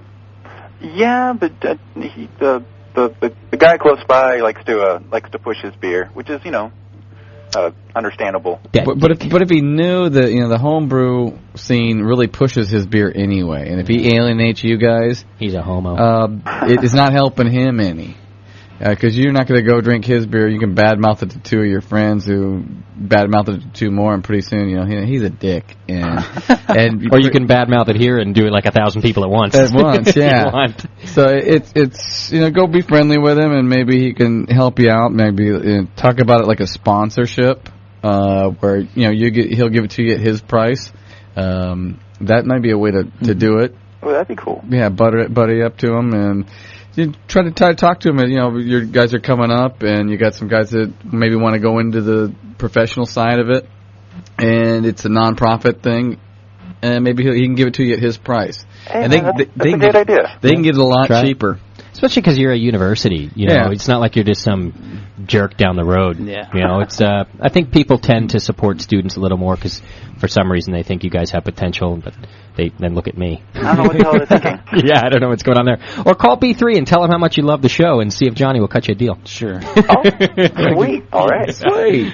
Who knows? If you buy like a pallet of grain, it's like $15 a bag. Oh, that's pretty cheap. It's very cheap. And how many bags are on a pallet, though? Like roughly 50? 30. Oh, 30. Yeah. Yeah. It's pretty cheap. Put those dues together, man. Yeah. It's a lot of grain. Cool. Thanks, Lord Bia. Thanks. See you, buddy. Lord Berkeley. Yeah, that's right. I'm going to take a break here. You've been standing up this whole show. He said he wants to do that now because he feels more superior that way. That's what Chris Graham said. I didn't say it. It's true, but I didn't say it. That's ironic. No, you didn't deny it either. I said more control of the board and everything. Oh, I thought you just said you had more control. I had more control.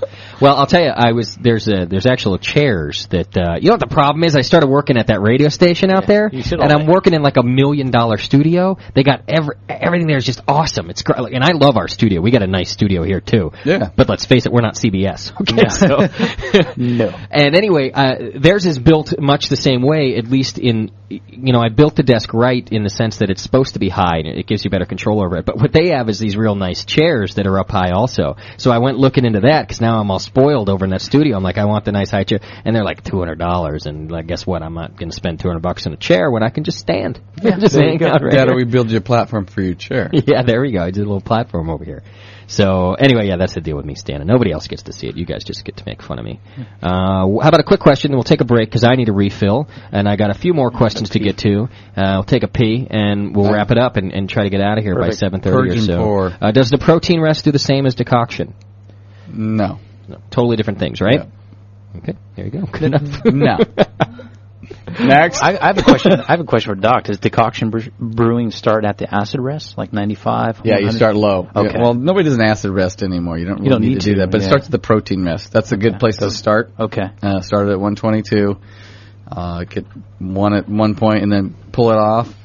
Take your decoction off. Pull that up to about 150, 155, 55, and leave it there for 15 minutes. Then boil it. Okay. Then stick it back in. Okay. And into the mash, and go for that.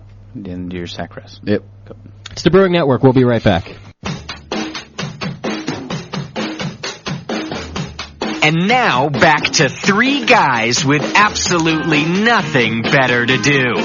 The Brewcasters on the Brewing Network.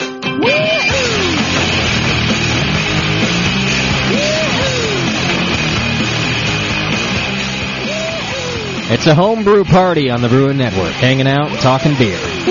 Every Sunday. It's good stuff.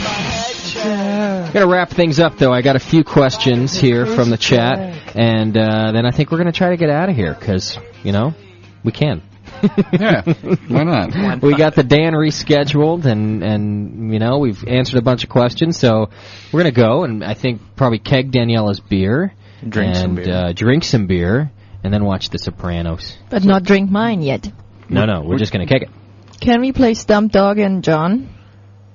Yeah, but we don't have anything to give away. Oh, we'll think of something.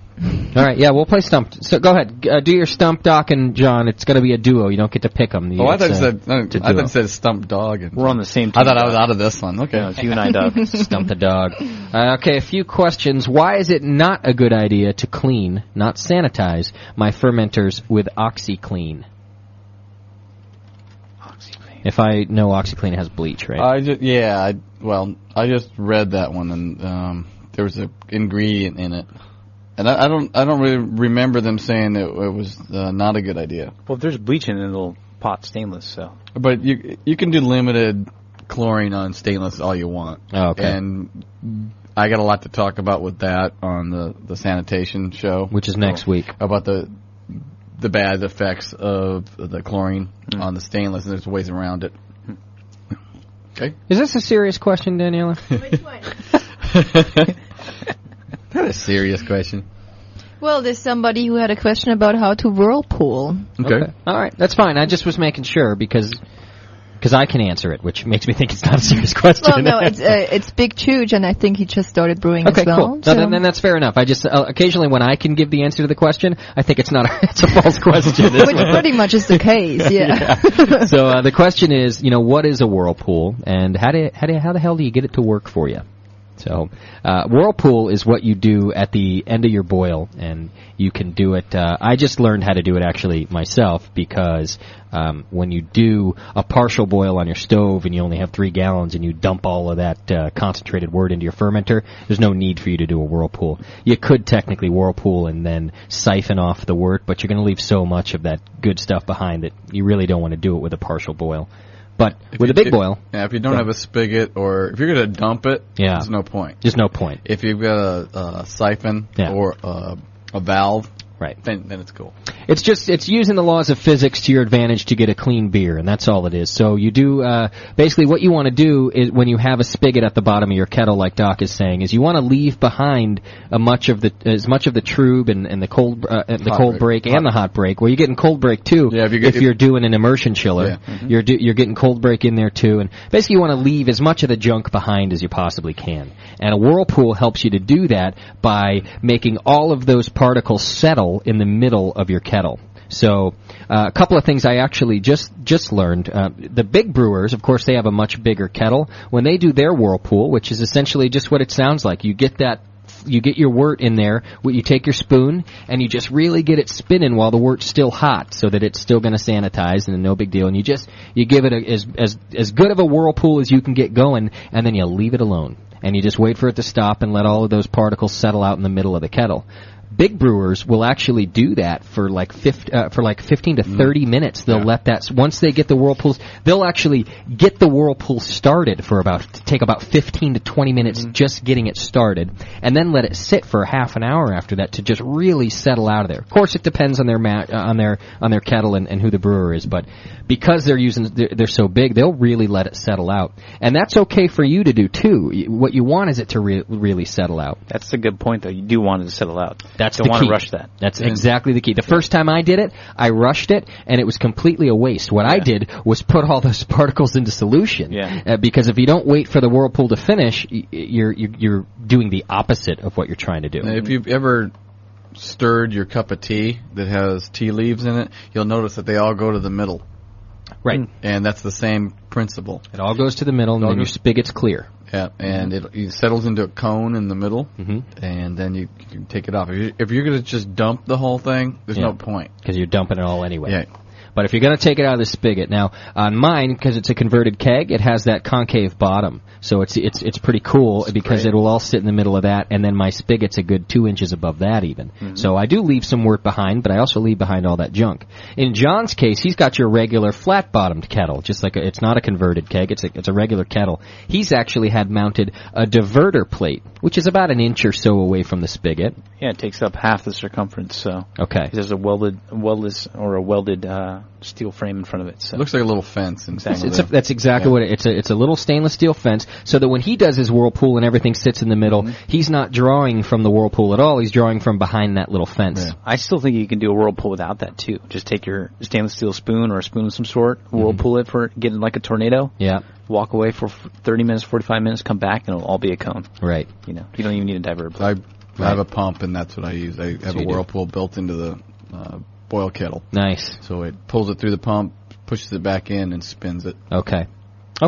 And then just for my process, if you happen to be using an immersion chiller, what I'll do is right when I turn off the boil, turn off the flame, I'm done with my boil, I'll get just a real good... I've had my immersion chiller sitting in there for about 10 minutes already, for the 10 minutes at the end of the boil. 15 is fine, too, because what you want to do is sanitize that thing. It's going to be sitting in your wort as it cools down through that dangerous point. So I sit that thing in there for 10 or 15 minutes, and then right when I turn the flame out, I'll actually just lift it up out real quick so I can get a real good whirlpool going with my spoon, drop it right back in, and then leave it sit for 30 minutes as my immersion chiller's doing its thing. It's cooling down and settling all at the same time. Got a real clear transfer last time I did that. And as it's cooling, you're going to get the cold break coming down, and that'll settle in at the same time. Yeah.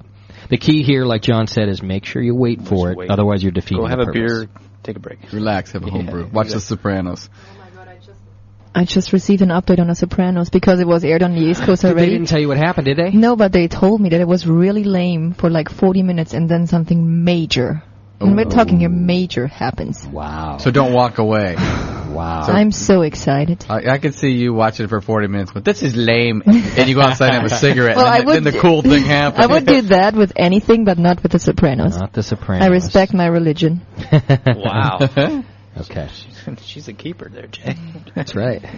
That's why she accepts it when I'm like mean and angry. Because she's like, oh, well, Tony's that way. You're a Soprano. It's fine. All right, this question is, I've never dry hopped. I do not use a corny keg. What is the recommended way for me to dry hop in my carboys? Throw them in. Yeah, you can throw them in, or you can put them in a hot bag and kind of use something to poke them down into the neck of the bottle and get them down in there. You might want to, I would use pellets. You don't really need to wait in there. They will eventually sink in there, but do it in the secondary. Sanitize the bag first with some sanitizer. You don't need to sanitize the hops because by that point, there's not anything on hops that can really kind of grow in the secondary. And you have alcohol already. And you got the alcohol, the pH, and things that it will kind of deal with anything that's on there. Don't yeast in your secondary start fermenting the hops that you dry hop again? So you're going to have to let it settle out for another week or 2 weeks after that. Yeah, I've seen that happen. So your fermentation is done, and then you've thrown in your hops. It's like more food for them. And it will start, and I don't know what the deal is that's happening there. Doc, you listening to this? Because I'm not... No, I'm reading that question you gave me. We're talking about when you dry hop... Okay, I've had this happen. My fermentation's done in the primary. Okay. Whether I transfer to secondary or not. Let's say I leave it in primary. Okay, but I know my fermentation is done. And then I dry hop in there. occasionally it will appear that fermentation has started again by me putting those hops in there.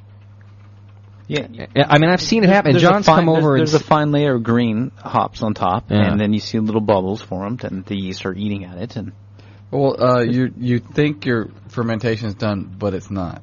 That's Yeah, why see- just because it stops bubbling doesn't mean it's done. No, I know that. I'm not saying I'm aware of that. There's no sugars in the hops that it's going to eat. Yeah, that's what I thought. That's why I thought it might have something to do with theirs. We're actually feeding more oxygen to the yeast with the hops because there is oxygen in the hops in those hop pellets, just kind of crammed in there. Not much because they want to get that out of there, otherwise it'll oxidize the hops. So that's Yeah, why yeah. they put it in the nitrogen flushed bags and everything else. So it's really not the oxygen, and whatever is in there, it'll scrub it out anyway. Because there's a weird thing. It'll actually there's look still up- something going on. Yeah, it'll appear that it's fermenting. Yeah, it does. I'll show it to you sometime, Yeah. Doc, and then we can talk about it. Sure. Because it is weird. It's John's seen it too. It's weird. Yeah. I don't think it's abnormal. I've had beer that was dry hopped with whole leaf hops, and it almost has like a wet hop character to it. It's not as flavorful or bitter as a pellet hop Yeah, does. because you get all that more vegetable matter, Yeah. all the leafy stuff that's in there. It's almost soapy. Yeah. Yeah. Yeah, you get more vegetable matter in there.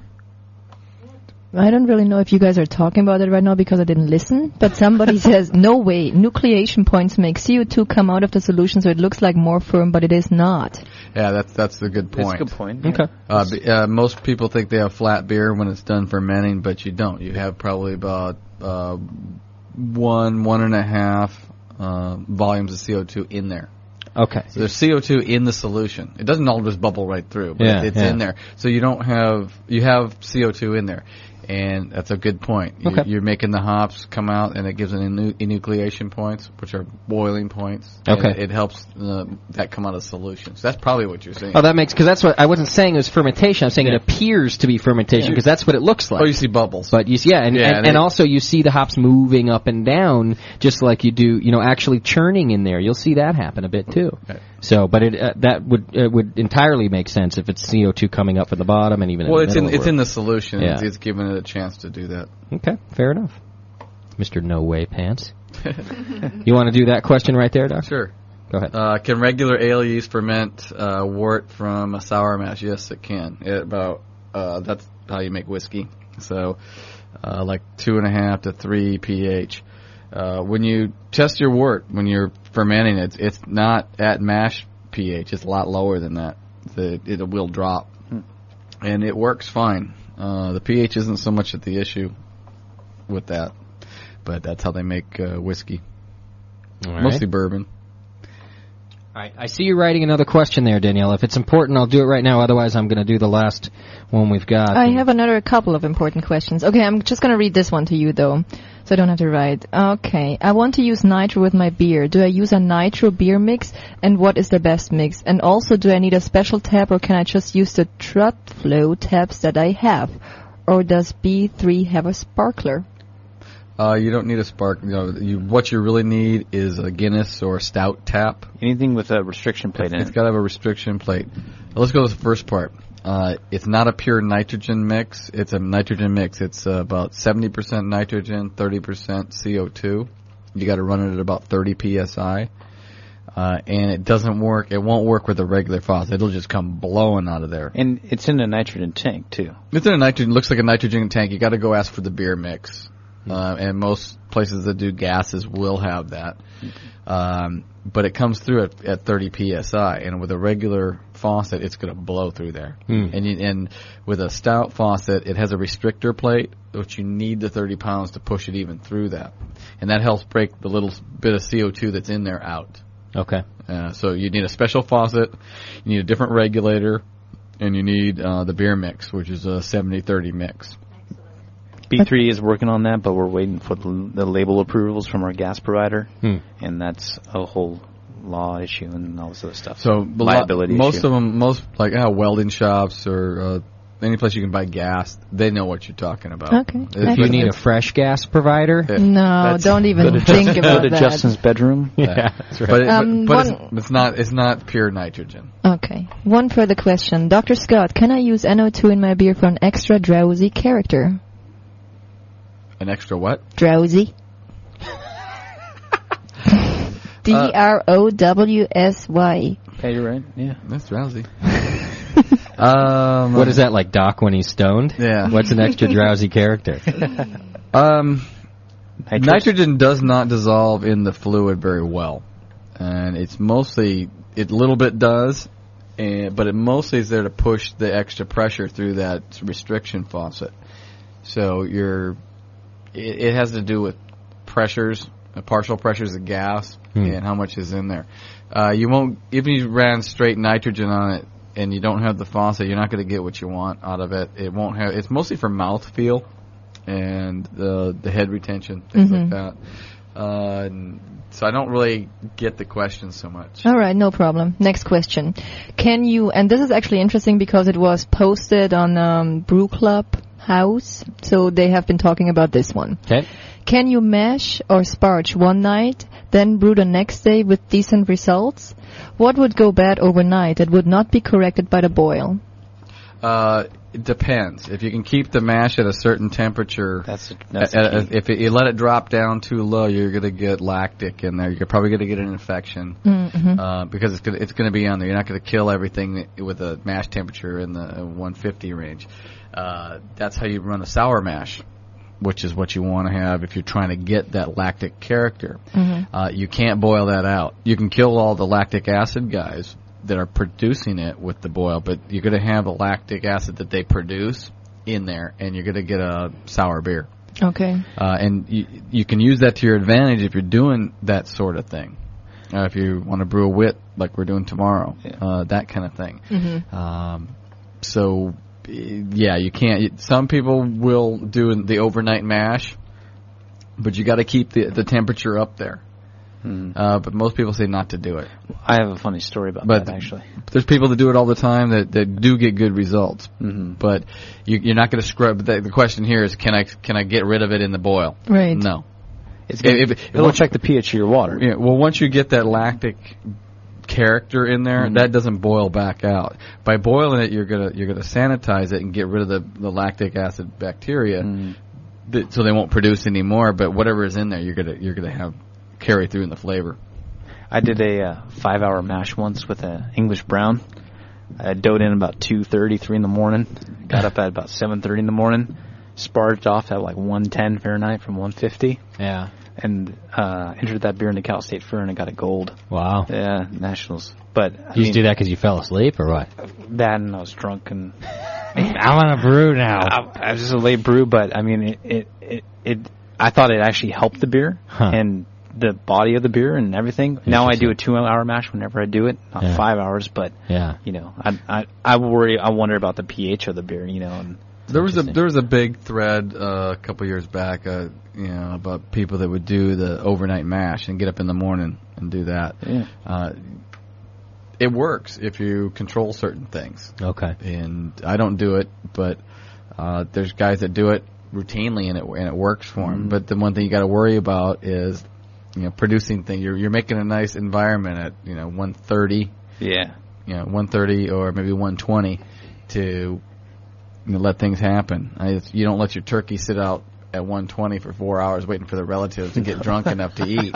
It's the same. That's what happens. Yeah. At 150, everything's dead. It's going to hamper everything. Like turkey disease or something. Yeah, the turkey's disease. The turkey's disease. So watch your mash temperature. If it's going to drop that much and it stays at 110 for 3 hours, look out. You might get some issues. Somebody just here says, March sparge one night, bring the wort to a boil, turn off burner and cover, then boil the next night, no worries of infections. Say it again. I got this. Yeah, the chicken song is distracting, Dr. Scott. Yes, it is. Mash sparge one night, bring the wort to a boil, turn off burner and cover, then boil the next day, no worries of infection. So they think it's fine. So they're boiling the first night right away, killing everything. Yeah. And then just cover.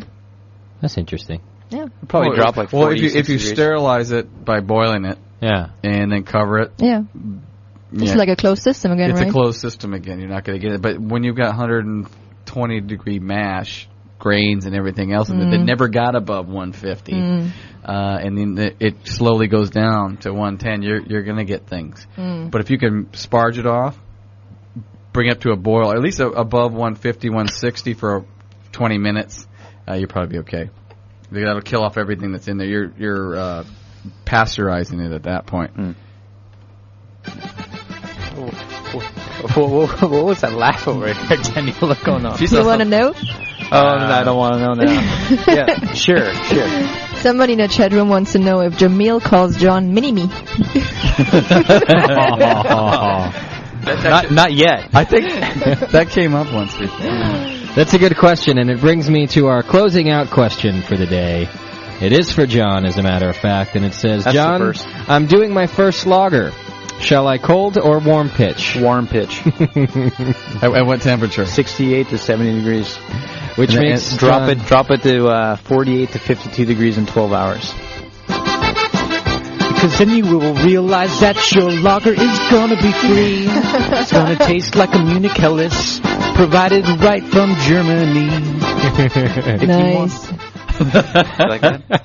Very I nice. want to play Stump the Dog now. Did they come up with those? Oh, yeah. Oh, okay. I thought I was going to get out of here. I thought that was Stump. No. So the Stump question for today is, Dr. Scott and John can mutually answer this question. Okay. What king is known as the patron saint of beer? The patron saint of beer. Is it what, king? Yes. What's wrong with you? I've read. Look, I do a lot of the trivia. Maximilian the Fourth. Is that your final answer, John and Dr. Scott?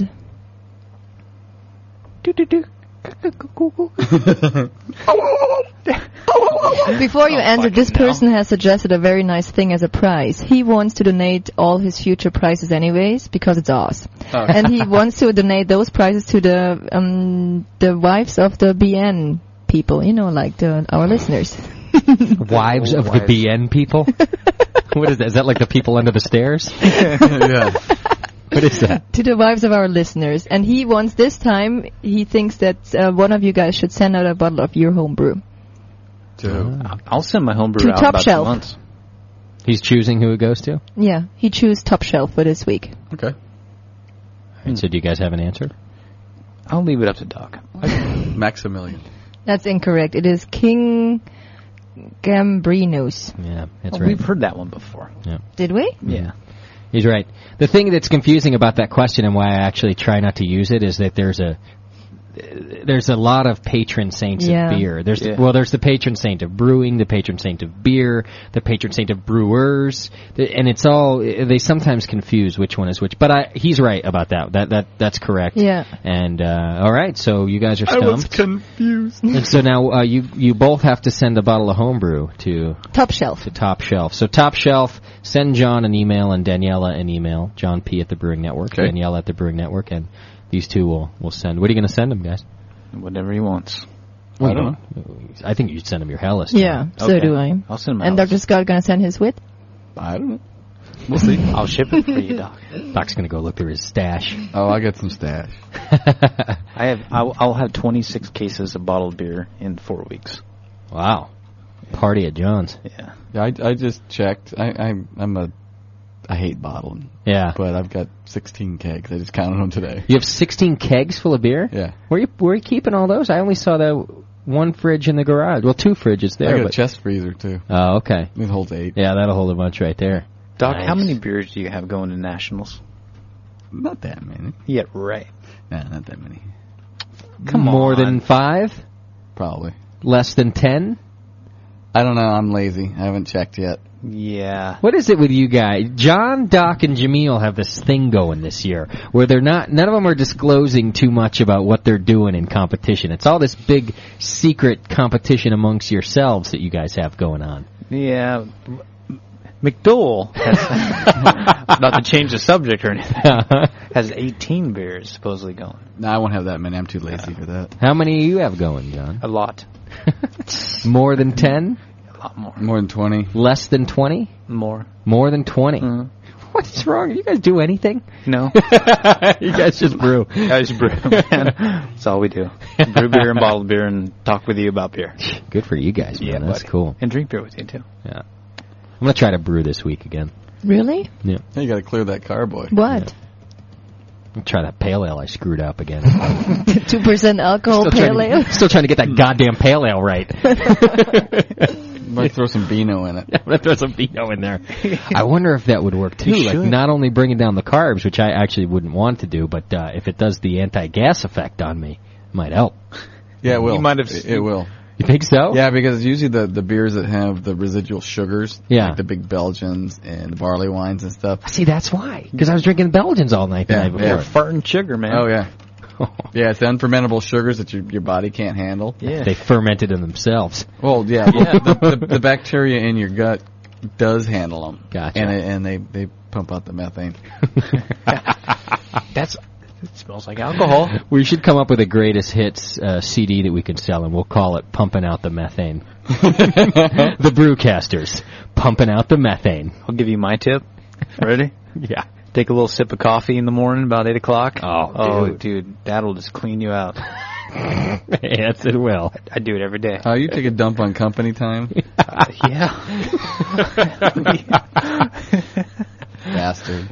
All right, we're out of here. Enjoy The Sopranos tonight, everybody. Next week, we're doing the sanitation show. Chris Graham's going to join us again for that. Cool. And we also have Ralph Olson from... Is that next week? A week after. That's the week after. Oh, that's right. On the 26th. This is a cool one. I'm excited about this show. I know Ralph, too. Ralph Olson from Hop Union. And that is basically the biggest hop distributor in the Pacific Northwest. The Hop Depot. Yeah, he's a real cool guy. Lots of fun. Really passionate about his business and the hop industry.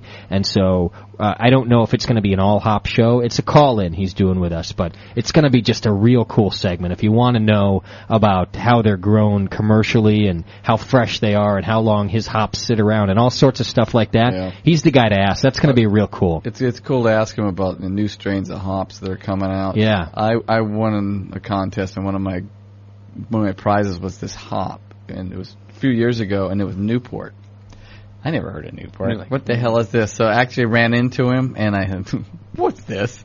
And what does it do, and how can I use it? And he told me what it is and what can I expect out of it and things, but I had never even heard of that one before. He's cool. Last time I saw him, he also had this hop liqueur and gave me a drink of that. It was awesome.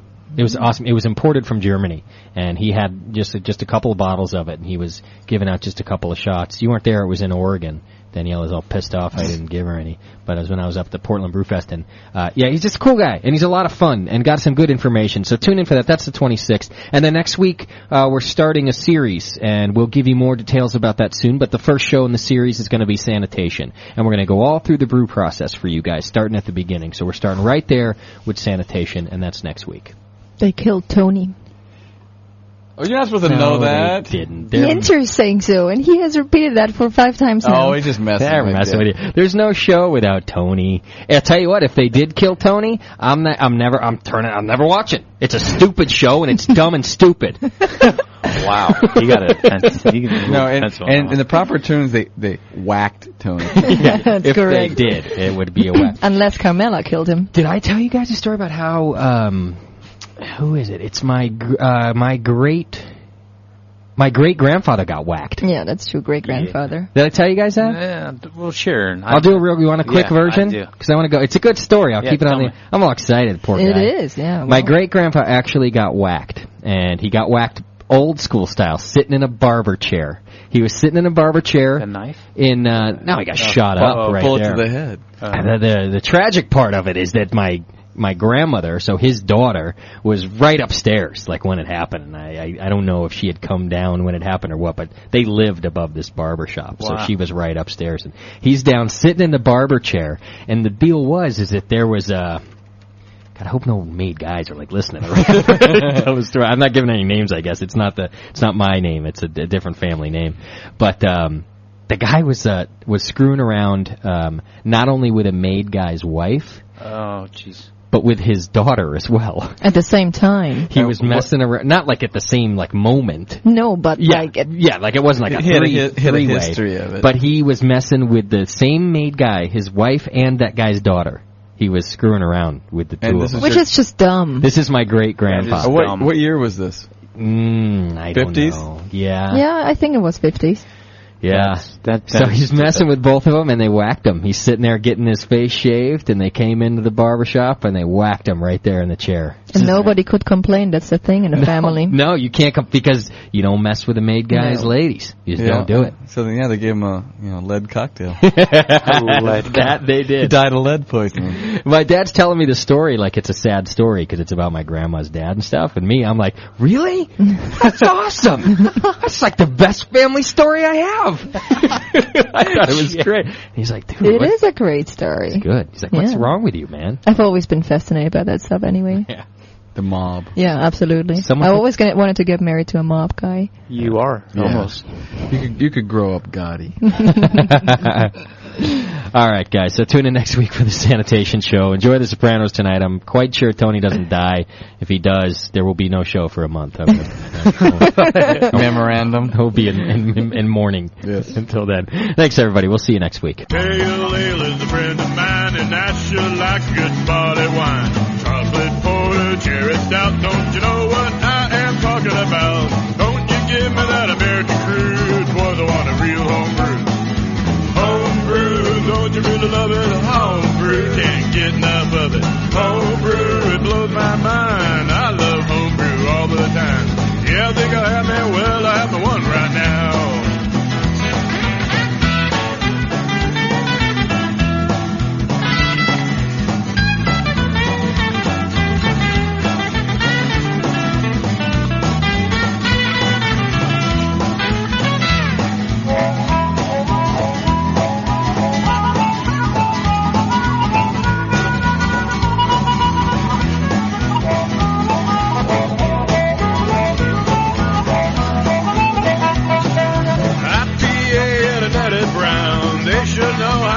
Get down, double and triple on my best friend. I think I'll have them all over again. But don't you give me that American crude, boys, I want a real homebrew. Homebrew, don't you really love it? That homebrew, can't get enough of it. Homebrew, it blows my mind. I love homebrew all of the time. Yeah, I think I'll have me, well, I'll have me one right now.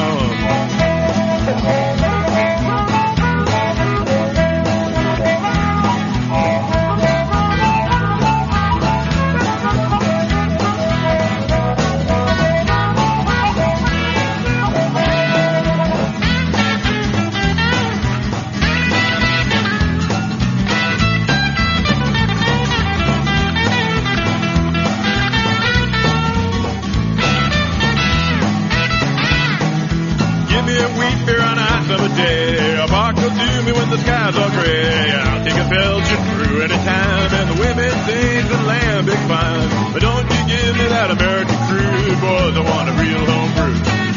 Homebrew, don't you really love it? That homebrew, can't get enough of it. Homebrew, it blows my mind. I love homebrew all the time. Yeah, I think I'll have me, well, I'm the one right now.